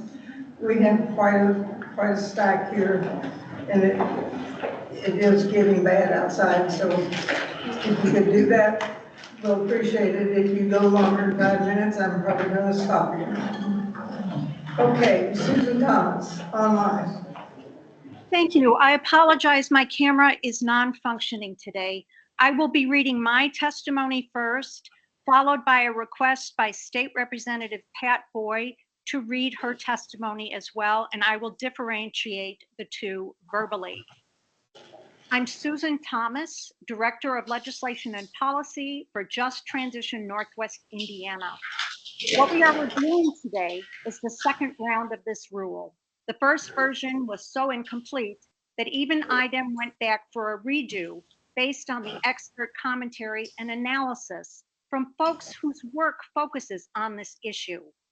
We are grateful to those who went over this with a fine-tooth comb and that IDEM took the time to review and amend this to include that input. I agree 100% with comments given by Dr. Indra Frank of the Hoosier Environmental Council and the later testimony of Ashley Williams, Executive Director of the organization I work for. I wish to use this time to underscore the potential catastrophe of the coal ash remaining on the shore of Lake Michigan at the NIPSCO Michigan City Generating Station. 2 tons, literally on the lake, held back from poisoning our drinking water by an aging, corroded seawall close to 100 years old, 30 years past its prime, and recently downgraded. I urge IDEM, EPA, federal and state and local legislators to demand this and the abandoned NIPSCO Dean Mitchell coal ash site, also on Lake Michigan, be cleaned up immediately before we have to wait and worry through another season of waves already cresting 18 feet as of last week. Additionally, we work with residents of the town of their entire town and wells decimated by NIPSCO's toxic coal ash, and now going on their 3rd decade of runaround with EPA and IDEM to get their town cleaned up. Their wells should be tested every year. but the last time they were tested was in 2015. My main point being widespread non-compliance by industry and lack of oversight and enforcement by state and federal agencies is what led to this situation and the need to have the rule revised. Back to the wall. When we sounded the alarm to IDEM and EPA that the high lake levels and waves that eroded the shorelines in Illinois and Indiana in recent years, IDEM and EPA didn't believe us until we provided drone footage of a low wave day, documenting that even during relative calm, waves were cresting and impacting the deteriorating walls and its very contents and structure. Without oversight and enforcement, allowing historical industry scofflaws to self-report keeps the fox guarding the hen house, rendering laws into useless words on paper.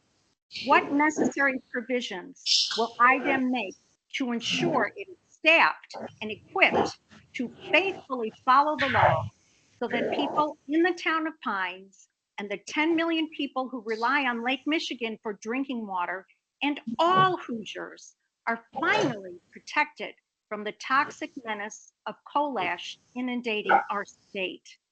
Thank you. And I will now read the testimony from the Honorable State Representative Boyd. Ms. Thomas, how long is that? How long is that? I just have one page in front of me. But I Okay, think because it's you have 1 minute left. Well, it is a separate testimony from a state representative, so I would beg the committee to allow me to read this one-page statement from Representative Boyd. I suggest you submit the written testimony to IDEM. I will do so, and I will begin. Members of the board, thank you for this opportunity to have my voice heard. My name is Pat Boyd. I am currently state representative for Indiana District 9. I have lived in my home in Michigan City since 1979. I previously served on the Michigan City Common Council for 15 years. The people from the town of Pines came to tell us about their wells. The town of Pines is in Porter County. Michigan City is in LaPorte County. We had no jurisdiction to do anything for them. The town of Pines is now in my district. It is now an alternative Superfund site due to coal ash contamination of not only their groundwater and their wells from the partially lined coal ash landfill, but also of their parks, their roads, their gardens, and their playgrounds from the coal ash that was used as structural fill. In the consent decree, the powered company NIPSCO was required to supply bottled water to all the homes. All but 38 homes in the town now have Michigan City municipal water. I have seen the water from the wells in all those 38 homes. They still receive bottled water, but no one should have to wash their clothes or shower with that tap water. No one in the town knew anything about this when they bought their homes and started raising their families, but the toxic coal ash has affected their health and that of their children. I have tried to bring this to the public eye through bills that were never heard in committee. After 4 unsuccessful attempts, 4 years, a bill passed that said the state could not enact any law that was more stringent than EPA rules. I believe this was poorly worded. We should not pass any law that is less stringent than EPA rules. There is a website called Ash Tracker that reports on monitoring wells at coal plants around the country. The reports are based on actual reports from power plants from 2016 to 2019. Based on reports from 17 Indiana plants, over 70% of their own monitoring wells were well above safe levels from pollutants like arsenic, boron, cadmium, cobalt, lead, mercury, radium, selenium, and thallium. Some were far above safe levels. Ms. Thomas, you exceeded 5 minutes. This testimony is interesting, but we want testimony directly related to the rule before us. If you could submit that written testimony to us, we would appreciate it. I will do so. Thank you. Any questions for Ms. Thomas? Okay. Terry Siegel. And again, I want to emphasize 5 minutes and keep your comments directly to the rule and the contents of the rule. That's what we're considering today. Terry? Madam Chair, the Yes. Board of Commissioners, my name is Terry Stiegel. It's Terry Steagall. I grew up in Hammond, Indiana. I currently live in Highland, Indiana, and I am here today to testify about the State Line Generating Plant. The State Line Generating Plant was made back in the 1920s from man-made land. They built in 77 acres at Mr. Siegel, this is not directly related to specific language in the rule. Yes, it is, because what I'm getting to, Madam Chair, is this should be land that it was given in the public interest, and it should have been given back with a clean closure in a public trust where it was going back to either the city, the state, or the federal government because they filled in Lake Michigan. So you need to take high consideration of properties like this so they're treated appropriately. This was land that was given in the public interest, and it's not being used that way, and it hasn't been a clean closure either. That's the problem. And another thing we need to identify is who are the responsible parties. This land has been jockeyed from owner to owner, and it's hard to even establish who is going to be the responsible parties for the clean closure. Back when it was closed in 2012, it was just sold immediately off. Mr. Beemsterboer bought half of the property. BTU bought another half of the property, and Mr. Beemsterboer acquired the rest of the property in 2013 after BTU Texas dug out 202 truckloads of coal ash out of the coal ash pond over there. And he acquired the rest of the property. So now we need to know who should be responsible for the clean closure of the property. Mr. Beemsterboer had made statements in the newspaper back in 2013 all the way up to 2018 for a clean closure. And some of the things, the inspections are hard to find from IDEM as far as getting information of what is exactly happened over there. That's been a real fault in the legacy pond closures prior to 2015. And IDEM has made it very difficult to find the information. And I even went through one of the coal ash experts of Indiana, Dr. Indra Frank, back in 2019, trying to get information on that site, and she had trouble also.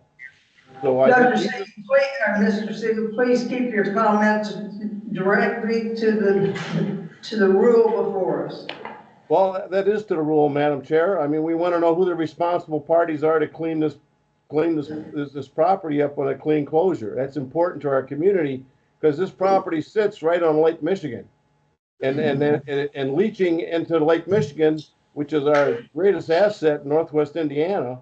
And the other problem you have here is this property is run by what originally was done by Commonwealth Edison, who was a Illinois utility and built in Indiana, which is another issue that the board needs to consider how those things should be handled as far as the rules. But we need to make sure that we can do what we need to do with these properties to get them properly cleaned up so that we know what's going on. And the city of Hammond doesn't really want to do anything except build on the property because they already have a data center there and they want to put more data centers there. And it looks like they've subdivided the property into platted into more subdivision like attitude of where they're going to sell off the lots. And Commonwealth Edison still has a substation on the property. So as citizens, we want to make sure the rules apply as such that there's clean closure and proper information. And Hammond has an environmental management department that should be a repository for all the information on that site along with IDEM. Thank you. Thank you. Any questions for Mr. Stiegel? Next is Sherry Chapman online, and please keep your comments related directly to the rule. You have 5 minutes. Thank you for this opportunity. I'm speaking on behalf of the League of Women Voters of Indiana and would like to thank the Indiana Environmental Rules Board for all of your hard work on this latest draft. We too have been studying the coal ash problem throughout this state for about 10 years. And inasmuch as these newly crafted rules include all the revisions that the EPA approved in May of 2024, and we had people who were testifying there as well, we applaud your work and we are pleased that these changes will go far in the restoration and preservation of our local ecosystems and improving and in protecting public health. We very much appreciate the waste management aspects of this draft in terms of requiring the industry to meet state guidelines for permitting, planning, and taking financial responsibility for the cleanups and making sure the public health is never threatened. Our networking partner, the Hoosier Environmental Council, has presented the specific directions for your final draft, and we do support those. So overall, we wish to congratulate and thank you for your diligence in doing your part to protect both public and environmental health in Indiana and our Indiana waters. Thank you. Thank you. Any questions for Ms. Chapman? Okay, Ashley Williams online.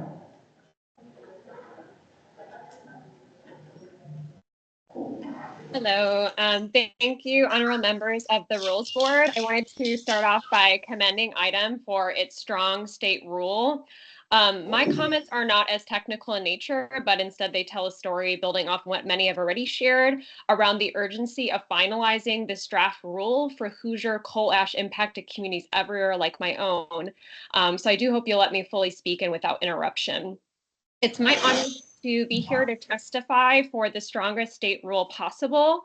Again, my name is Ashley Williams, and I'm the Executive Director of Just Transition Northwest Indiana. We are a local environmental justice nonprofit based in the Northwest Indiana region. I call Michigan City, Indiana, my home, and I live just over a mile from the coal plant. Some 53% of our residents cannot afford to meet their basic needs, and cancer incidence and death rates are well above the state average, an inequity that is further perpetuated by not having access to a safe and healthy quality of life. Our community, like other communities, are in dire need of protection from the ill of coal ash pollution. Coal ash is a menace, and you can find it in our parks, our roads, our yards, our homes, in the air we breathe every single day here in Michigan City. As previously mentioned, NIPSCO has dumped tens of thousands, millions of tons of coal ash in and around the Michigan City Generating Station, permanently poisoning the groundwater of the town of Pines and sickening residents and families there with carcinogens. When I moved to Michigan City, I had great hope that through my organizing work, I would help community members to compel our utility to move off coal and transition to renewable energy. We did receive this announcement in 2019, and now 7 years later, we have made great progress, including with this state rule, receiving mass local and state momentum all the way to the national front, joining and winning a lawsuit against the EPA's failure to regulate legacy coal ash sites like Michigan City. They have since corrected that failure through the publication of the new legacy rule and thus incorporated in the state rule. But despite the power of our actions and many strides we've made, we are still counting the days here until cleanup happens in Michigan City and to be able to better communities across NWI. As mentioned before, we have a ticking time bomb in our backyards, and it is in waiting, and we fear that the 2 million tons behind a deteriorating steel seawall may fail at any moment and erupt into Lake Michigan, and thus contaminating our groundwater as well as our beloved Lake Michigan that we depend on. This ash, as mentioned, is now subject to federal monitoring cleanup requirements and will hence be captured under this draft rule, which is a significant relief to us in Michigan City and across the NWI region. But I must underscore that time is of the essence to publish this rule, because it is not a matter of if, but when this wall will fail, because it will ultimately blow. Therefore, I just want to underscore and make sure that IDEM does not waver in its enforcement of this rule, not once. In 2028, the Michigan City Generating Station is due to shutter and will come offline permanently.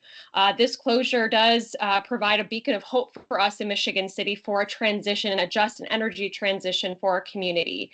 But if we can't get this cleanup right, that hope will be completely extinguished.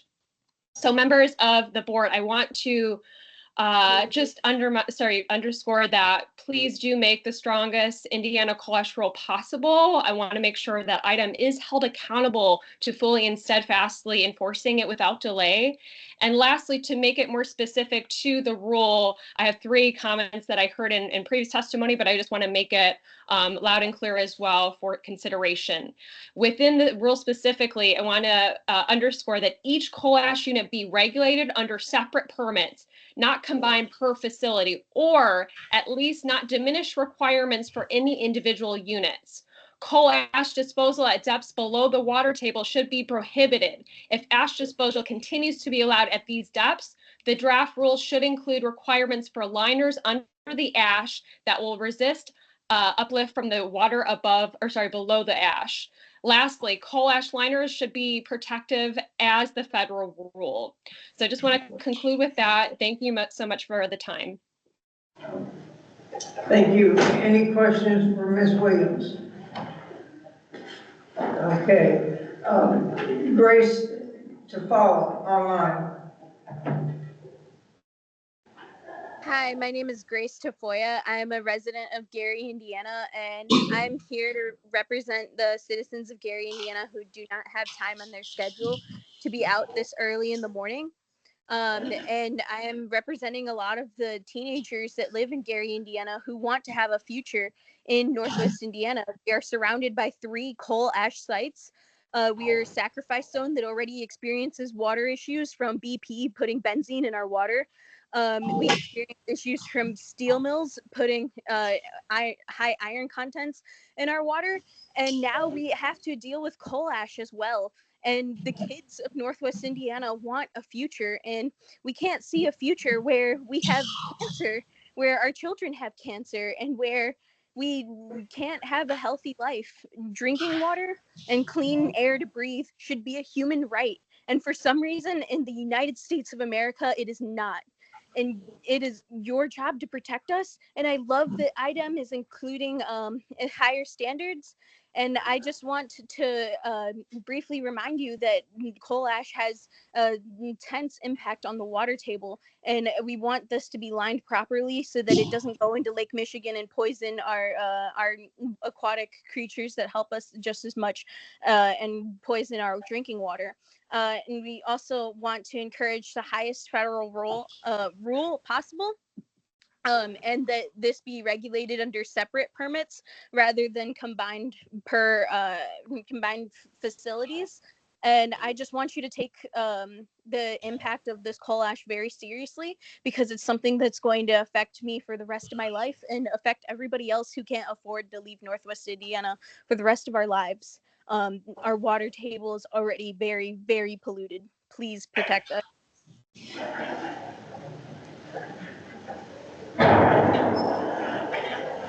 Okay, any questions for Mr. Foley? Okay, that is the end of the people that have signed up to testify. Is there anyone else that didn't? Okay, to start committee discussion, I have a question for IDEM about how you are going to proceed from here. If this is passed today, will you be looking at some of the comments made today, and are there likely to be some amendments or a few changes before final adoption? Yeah, we will definitely take the comments, specifically the ones on the actual rule, and we will go through those and see the validity of those comments, and if we need to make changes to make it compensatory with the statute, then we will. Okay, yes, I Nancy. will also point out we've had a couple of questions about this. You folks who come on board know this. After a rule is preliminarily adopted, when it's published in the register, there is a comment period on that, a written comment period as well. So whatever is adopted, then comments can be received on that specific language, and that applies for all of our rules except emergency rules. So assuming that this moves forward like that, what would be the time frame for final adoption? Well, it's a minimum of 30-day comment period whenever we do that. So I believe we have scheduled for March. Technically, as of right now, as Billy pointed out earlier, we have it scheduled. The earliest it would be final adopted is March. That would be the next meeting. If in fact there comes a point where we don't believe that it's ready based on comments received, or we want to have some discussions with people, workers or whatever, we could push the final adoption back. As much as we want to get this done, we also want, we've put years into this thing, so we also want it to be something that is adoptable. So that's basically, it's scheduled currently for March, but we can always change that if it's necessary. Just for our information, when did you start this? The first, Was it? That was about 12, I think, I'm not sure. the first statute that was passed on this was in 2021.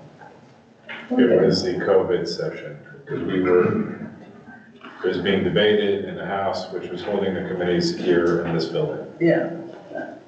Discussions pertaining to this, though, go back years. When this was first, before EPA had any program whatsoever, IDEM, and these were previous folks who were involved in this, had meetings with the utilities to discuss what we were going to do, because they knew this was on the horizon. And so there were certain aspects of that began many years ago, much before it was fully developed. Yeah, the first statute to actually give us any kind of authority for a program was in 2017. Okay. It was Governor Holcomb's first session. Okay. Any point, yeah, John? A clarifying question on the schedule. So that, the proposed rule that would go on to comment, assuming it's approved today, would that include anything that the IDEM does with the comments that we received today? So if there are any of those incorporated, the public would have an opportunity to comment on those changes before we reach a final approval. That's what the 30-day comment period is. I just want to make sure I understood that. So any amendments that are made to what's before us today will go into a comment period before we receive it back for final approval. Any kind of change. Yes, whatever gets adopted today is what gets published in the register, and that language is subject to a 30-day comment. Okay, that's not what I'm understanding from what you're saying. You mentioned, Brian, that you were going to take into account the comments that were made today. If we approve this as it is, that's what would go into the comments, into the comment period. It would not include any amendments that might be made by the IDEM in the meantime. Any changes would go into that register as well. Okay, I want to make sure I understood. I'm sorry to take on that, but. No, we want people commenting on the rule that is going to be going before the board for final. For final, right. And when it goes before the board for final adoption, there is, in my recollection, there's, it points out the changes in there, what's different. Yes. Thank you. Anybody else? But to move the process forward, not adopting this, pushes us back to March, 3 more months before anything can happen. Right. So it seems like we should get this in the process. I mean, despite some of the comments which we can agree or disagree with, right, most of those are so technical as I need items, reasoned review of them, and then put that in the change in the final rule, which we'll see in March. But for this to all work, we need to approve this today to get this started, basically, right? Yeah. Okay. Thank you. Okay, any other questions from board members? Okay. The hearing is concluded. The board will now consider preliminary adoption of the coal combustion residual rule. Is there any further board discussion? Okay, do I hear a motion to preliminarily adopt the rules as presented? So moved. Is there a second? Second motion. Okay, this will be a roll call vote. Mr. Davidson? Yes. Mr. Etzler? Mr. Etzler? I think he's there. Is he still on, Kevin? He's still. Well, we'll come back and see if he comes in. Dr. Nemec? Yes. Mr. Horn? Yes. Mr. Rulon? Yes. Ms. Nelson?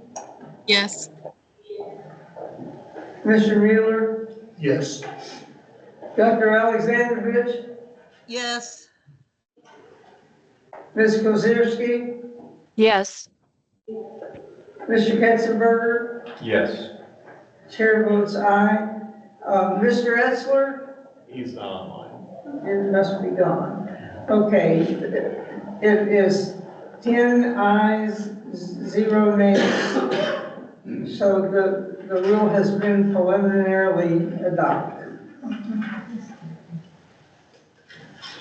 Thank you, board. If I could ask the staff, is once you make the final rule that you're going to publish, can you just email that to us so we can review it before the meeting? Or at least just email us the link to where it's going to be, please. Oh, yeah, I mean, we can get you anything that you want to see, as soon as we have something together, we'd be happy to do that. Thank you. Yeah, that'd be good. Okay, now we'll consider the 2024 Water Quality Standards Review Presentation and Public Hearing.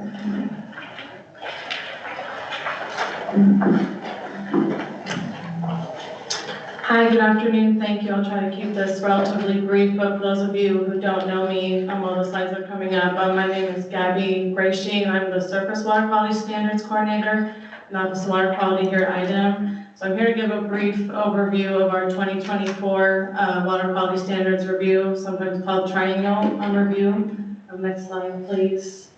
So what is a Water Quality Standards Review? As some of you probably know, under the Clean Water Act, we have to review our water quality standards from time to time, at least once every 3 years, and give the public an opportunity to comment on the need for revisions, changes, additions to our standards. So we initiated this on November 20th of this year by publishing the Indiana Register. So we're in the public comment period right now, so there's still plenty of time, even after today, for folks to submit comments.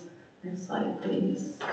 And so really briefly, for those who maybe aren't aware, it's been a little bit since you've thought about this in Indiana, of our water quality standards, we have designated uses, and you can think of those as the goals for our water bodies. Our big ones are protecting aquatic life, recreation, drinking water, and sometimes agriculture and industrial uses. And we also have in our rules criteria to protect those designated uses. We have narrative and numeric criteria. So narrative are things like free from oil scum on the water, other free from statements. And then we also have a lot of numeric criteria, so numbers or concentrations in rule specifically laid out. And then finally, the third required component in our standards is an anti-degradation sort of standard. And that's really there to prevent significant lowering of water quality unless there's a real social or economic need to do so. Next slide, please. So in Indiana, we're a little bit unique because we have two sets of water quality standards rules, essentially. So we have a set of rules that pertain to waters outside of the Great Lakes, and we say downstate when we refer to those. And then we also have rules that apply just to waters within the Great Lakes basin, so Lake Michigan and Lake Erie drainage basin. And there are some differences right now in our rules. There's different criteria. We have some differences in the methodology that are listed in rule to derive criteria for pollutants where we don't have a numbering and rule. And there are some other specific requirements that pertain just to the Great Lakes, and that goes all the way back to a binational agreement with Canada and the United States. So we have some things that we're required to put in for the Great Lakes. But one of our overarching goals right now in our standards program is to streamline our rules for the whole state when it makes sense to do so. It's not always possible, there are things that make sense just for like Michigan, cold water fisheries, there's all oxygen requirements and things like that. But we're trying to make things consistent when we can for the whole state. Next slide. So our water quality standards really are the foundation for most of our regulatory actions in Office of Water Quality, from our permitting program, the limits that go into those permits, to compliance, enforcement, as well as our monitoring program and how we assess our water bodies. So it makes sense, it's important that we look at our standards and see what kind of changes we need to make and updates. Next slide, please. And so before listing out some of the rulemaking kind of parts we're thinking about in the future over the next 3 years, I do want to mention that one of our current projects is our aquatic life methodology rulemaking. So we are currently trying to update our downstate, outside of the Great Lakes, procedures for calculating aquatic life criteria.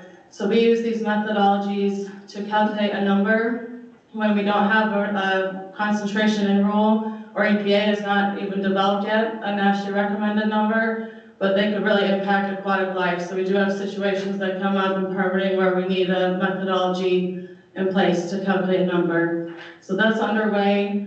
Next slide, please.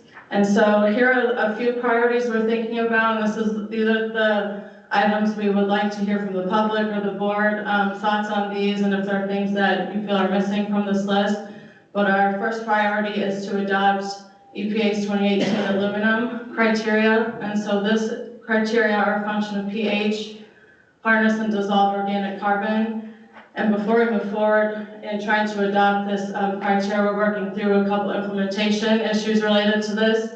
We need more dissolved organic carbon monitoring across the state, since that's a key input to calculating the criteria, so we have a better idea of the spread across the state and what kind of impact that would have on our dischargers in Indiana.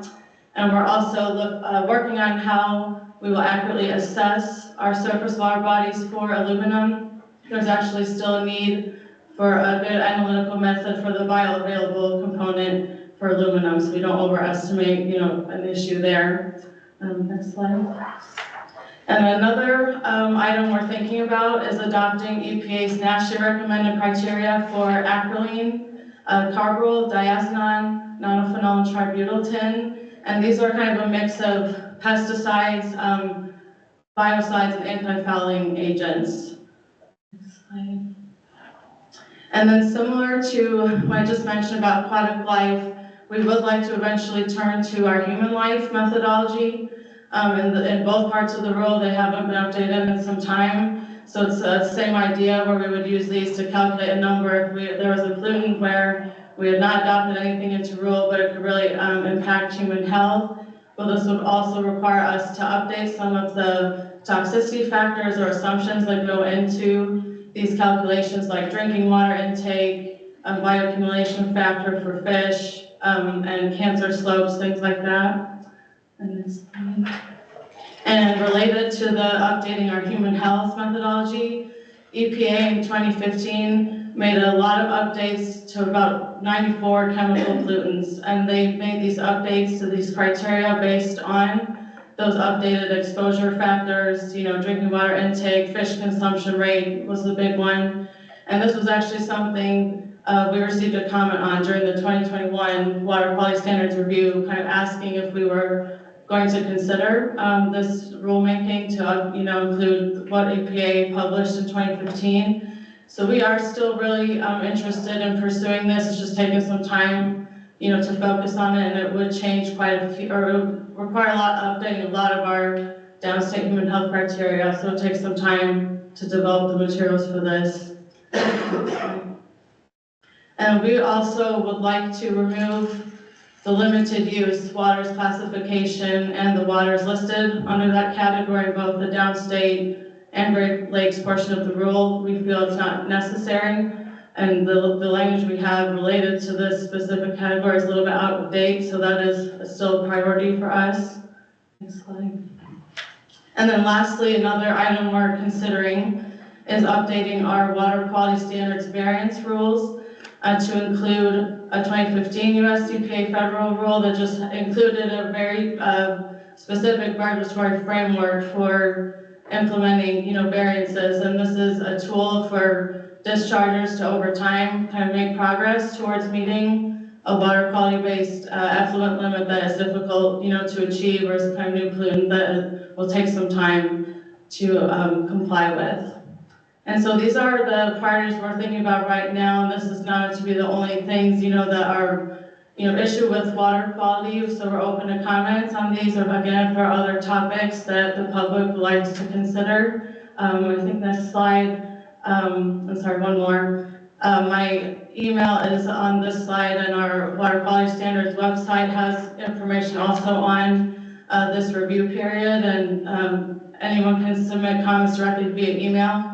Today and then all the way through January 5th, 2025.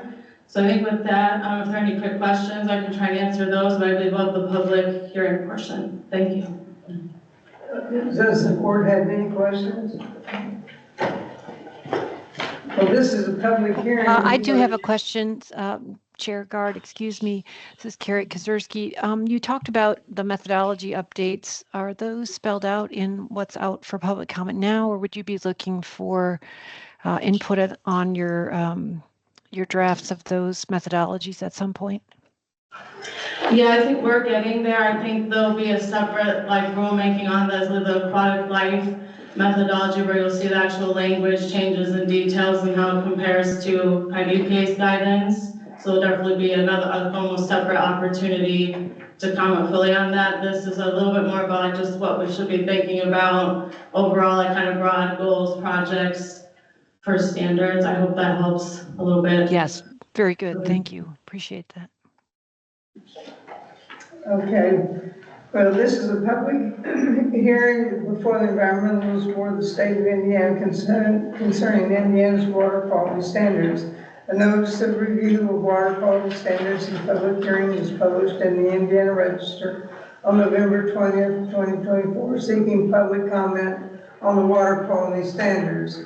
I have one speaker card to make comments. Ashton Eller.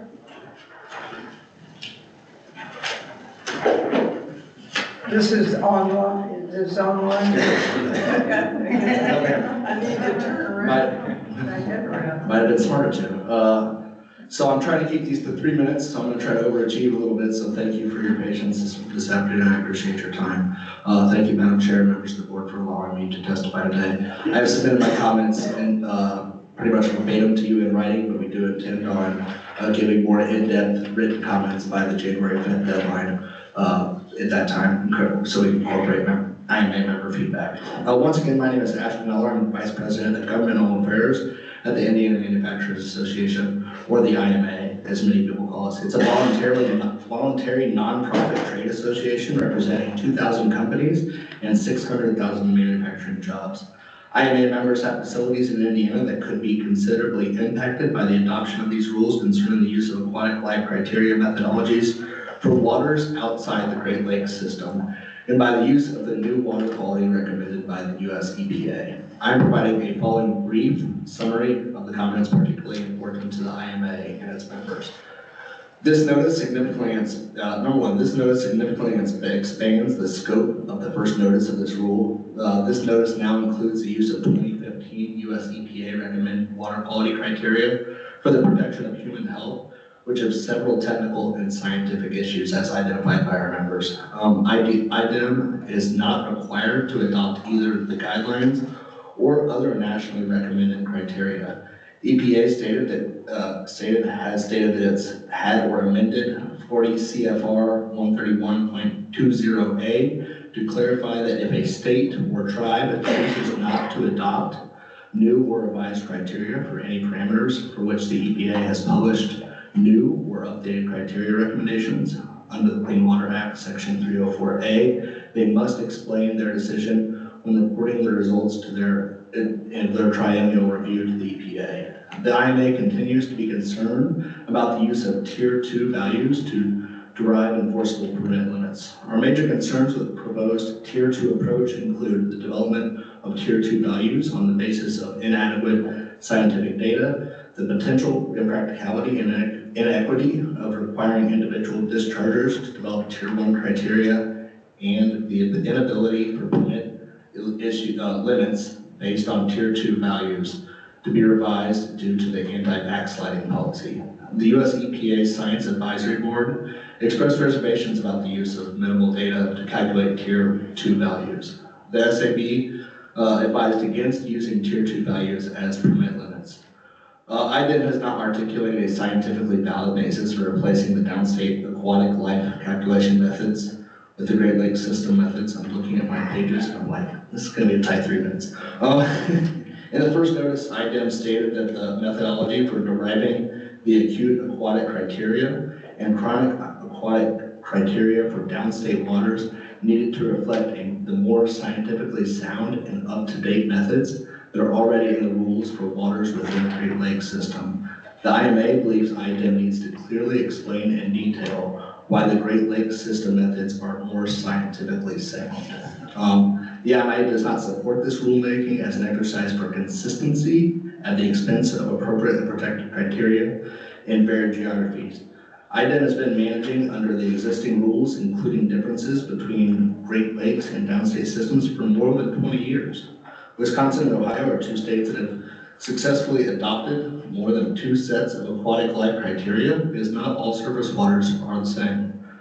Existing discharges with limits for substances based on existing calculated aquatic life water quality criteria will mostly not be eligible for using any new less stringent calculated values because of anti-backsliding. This would require facilities to incur operating costs that might not be necessary. IDEM needs to make publicly available the fact sheet for each of the tier 2 values is calculated. IDEM has stated that it has prepared a fact sheet available for public view for each derived criteria, which documents the aquatic species toxicity endpoints, reference studies, and methodologies used for the calculation.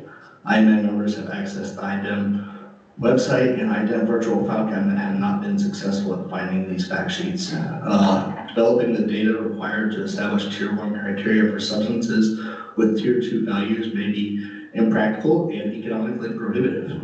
Tier 2 values are intended to be very conservative and would lead to much more stringent downstate permit limits if used for that purpose. The only way for a discharger to avoid that result would be to develop a complete tier 1 database for the substance at issue. For small businesses, the cost of obtaining such data would likely be prohibitive. The estimated cost of developing a complete database for tier 1 aquatic life criteria for a single commercial chemical is now more than $100,000. Based on the analysis by the US EPA Scientific Advisory Board, it would also be difficult for dischargers to develop the data for additional pollutants in the amount of time that compliance schedules are allowed in the rules. The proposed rule should not replace the downstate criteria for metals in 327 IAC 2-1-6, Table 6-3, with the metals criteria for the Great Lakes system in 327 IAC 2-1.5-8, Table 8-2. Although IDEM indicated in the first notice that it used the calculation methodologies in 327 IAC 2-1 and 327 IAC 2-1.5, to calculate the acute or chronic aquatic life criteria for many chemicals that do not have criteria in the rules. It is unclear whether IDEM would also be replacing the metals criteria outside the Great Lakes system with the metals criteria applicable to the Great Lakes system. If IDEM intends to do this, it can be very problematic for many discharges because they're chronic aquatic life criteria at a hardness of 300 milligrams per liter of CO3 for arsenic, chromium-3, copper, nickel would decrease by 21, 59, 21, and 67% respectively. A couple more points here. I'm just trying to go fast. I'm not sure. IDEM should evaluate the impact of the Great Lakes system methodologies on the hundreds of water treatment additive approvals that it has conducted for downstate discharges. IDEM should clearly explain how those proposed methodologies would impact the use of water treatment additives.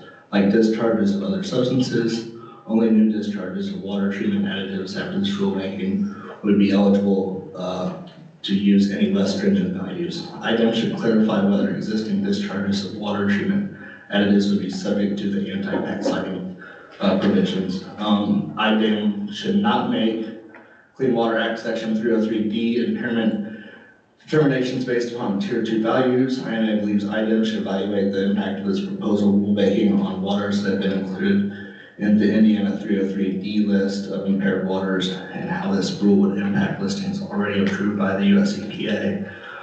If the Tier 2 methodology is adopted statewide, IMA recommends additional modifications. IMA encourages IDAM to consider the following modifications to the Tier 2 approach.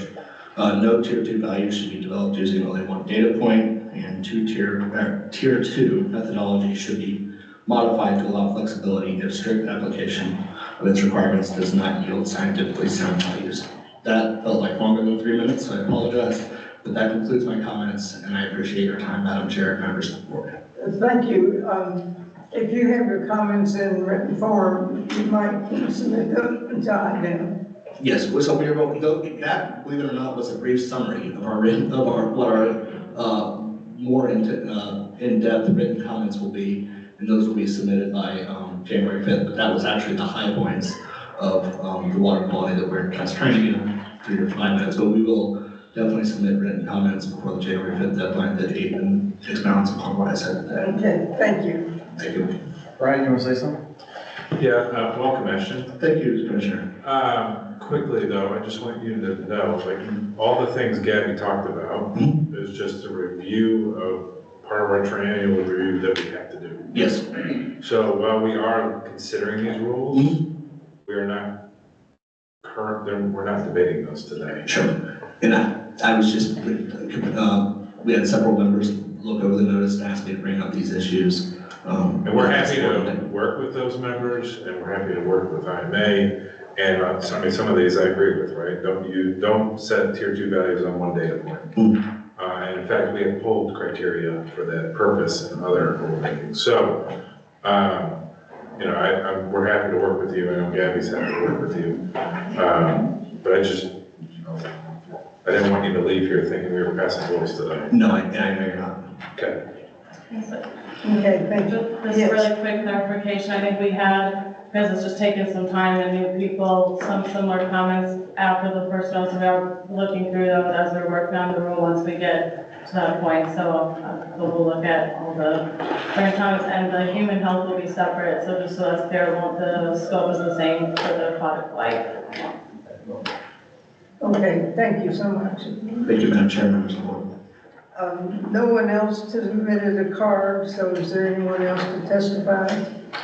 If not, the hearing is concluded. There's no board action related to this hearing. Then next we have the air permitting report. Jenny Atner.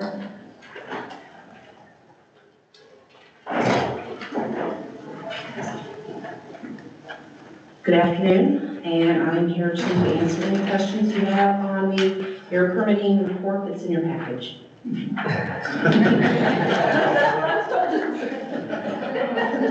Okay, I'm going to try to keep this brief to notable differences from the last couple of years. Obviously, we did have a fee increase.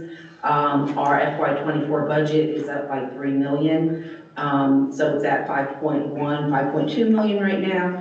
As you're aware, if we're over 3 million, we have to refund the difference back, but we also get to subtract off obligations against that 5.2. And when we submit obligations off of that, we're still under 3 million, so we will not be returning fees.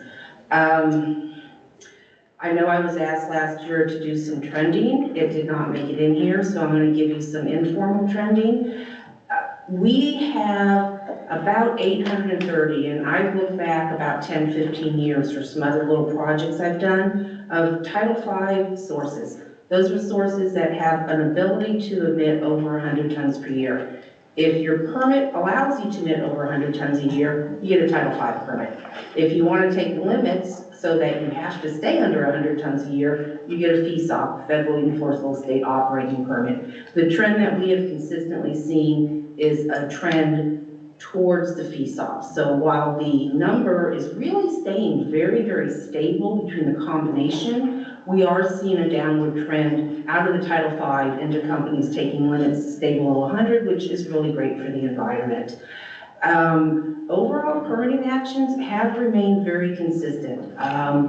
Sometimes they drop down to around 1050 a year. Other times they bounce back up near 1200, but it's going to go up and down. I've looked at how many source mods we've issued, how many PSDs we've issued. It varies, but there's not a trend any direction. It's just some years the economy's doing good. A lot of companies want a source mod so they can increase their production. Other years the economy's not so good. They come in and get a source mod to take stuff out of their permit. So we do see that. We did have FY 23 0 appeals. We had 5 this year. 3 of them were the same company. It was Nucor. They appealed a construction permit. The construction permit is incorporated into the Title V. That incorporation was appealed. They came back and did a small administrative amendment because it pulls that information forward. They appealed that one also. We did have one company that appealed. They do not like the testing cycle. They have to test every 2.5 years. And then after 3 tests that are compliant, they can apply to have it moved out to 5. They did not like that, so they have appealed that. And I've got to look at my notes and see what the last one was real quick. Oh, we had a company that we put a HAP limit in, a hazardous air pollutant limit in their permit. They didn't agree with it, so they appealed that. We are firmly convinced that they need the limit, and they need to test to convince us that they don't need the limit. Those are really the highlights of the changes. I do want to point out there is one mistake in the package, and that is under public hearings. And I'm not sure how this was made, but it does say we conducted 6 public hearings and 2 meetings this year, FY24. In reality, we conducted 2 public meetings and we had 10 public hearings. I'm sorry, I did that backwards. 2 public hearings, 10 public meetings. And that's definitely an uptick from last year. Any questions? Any questions from board members? Okay, thank you very much. Thank you. Now we have an open forum. Is there anyone who wishes to address the board today? Okay, well, the next meeting of the Environmental Rules Board is tentatively set for March 12th, 2025 at 1:30, Conference Room A, Indiana Government Center South. As you know, it's subject to change, and item will keep everyone updated when it's confirmed or another date is chosen. So, is there a motion to adjourn? So moved. Is there a second? Second motion. Okay, we're adjourned.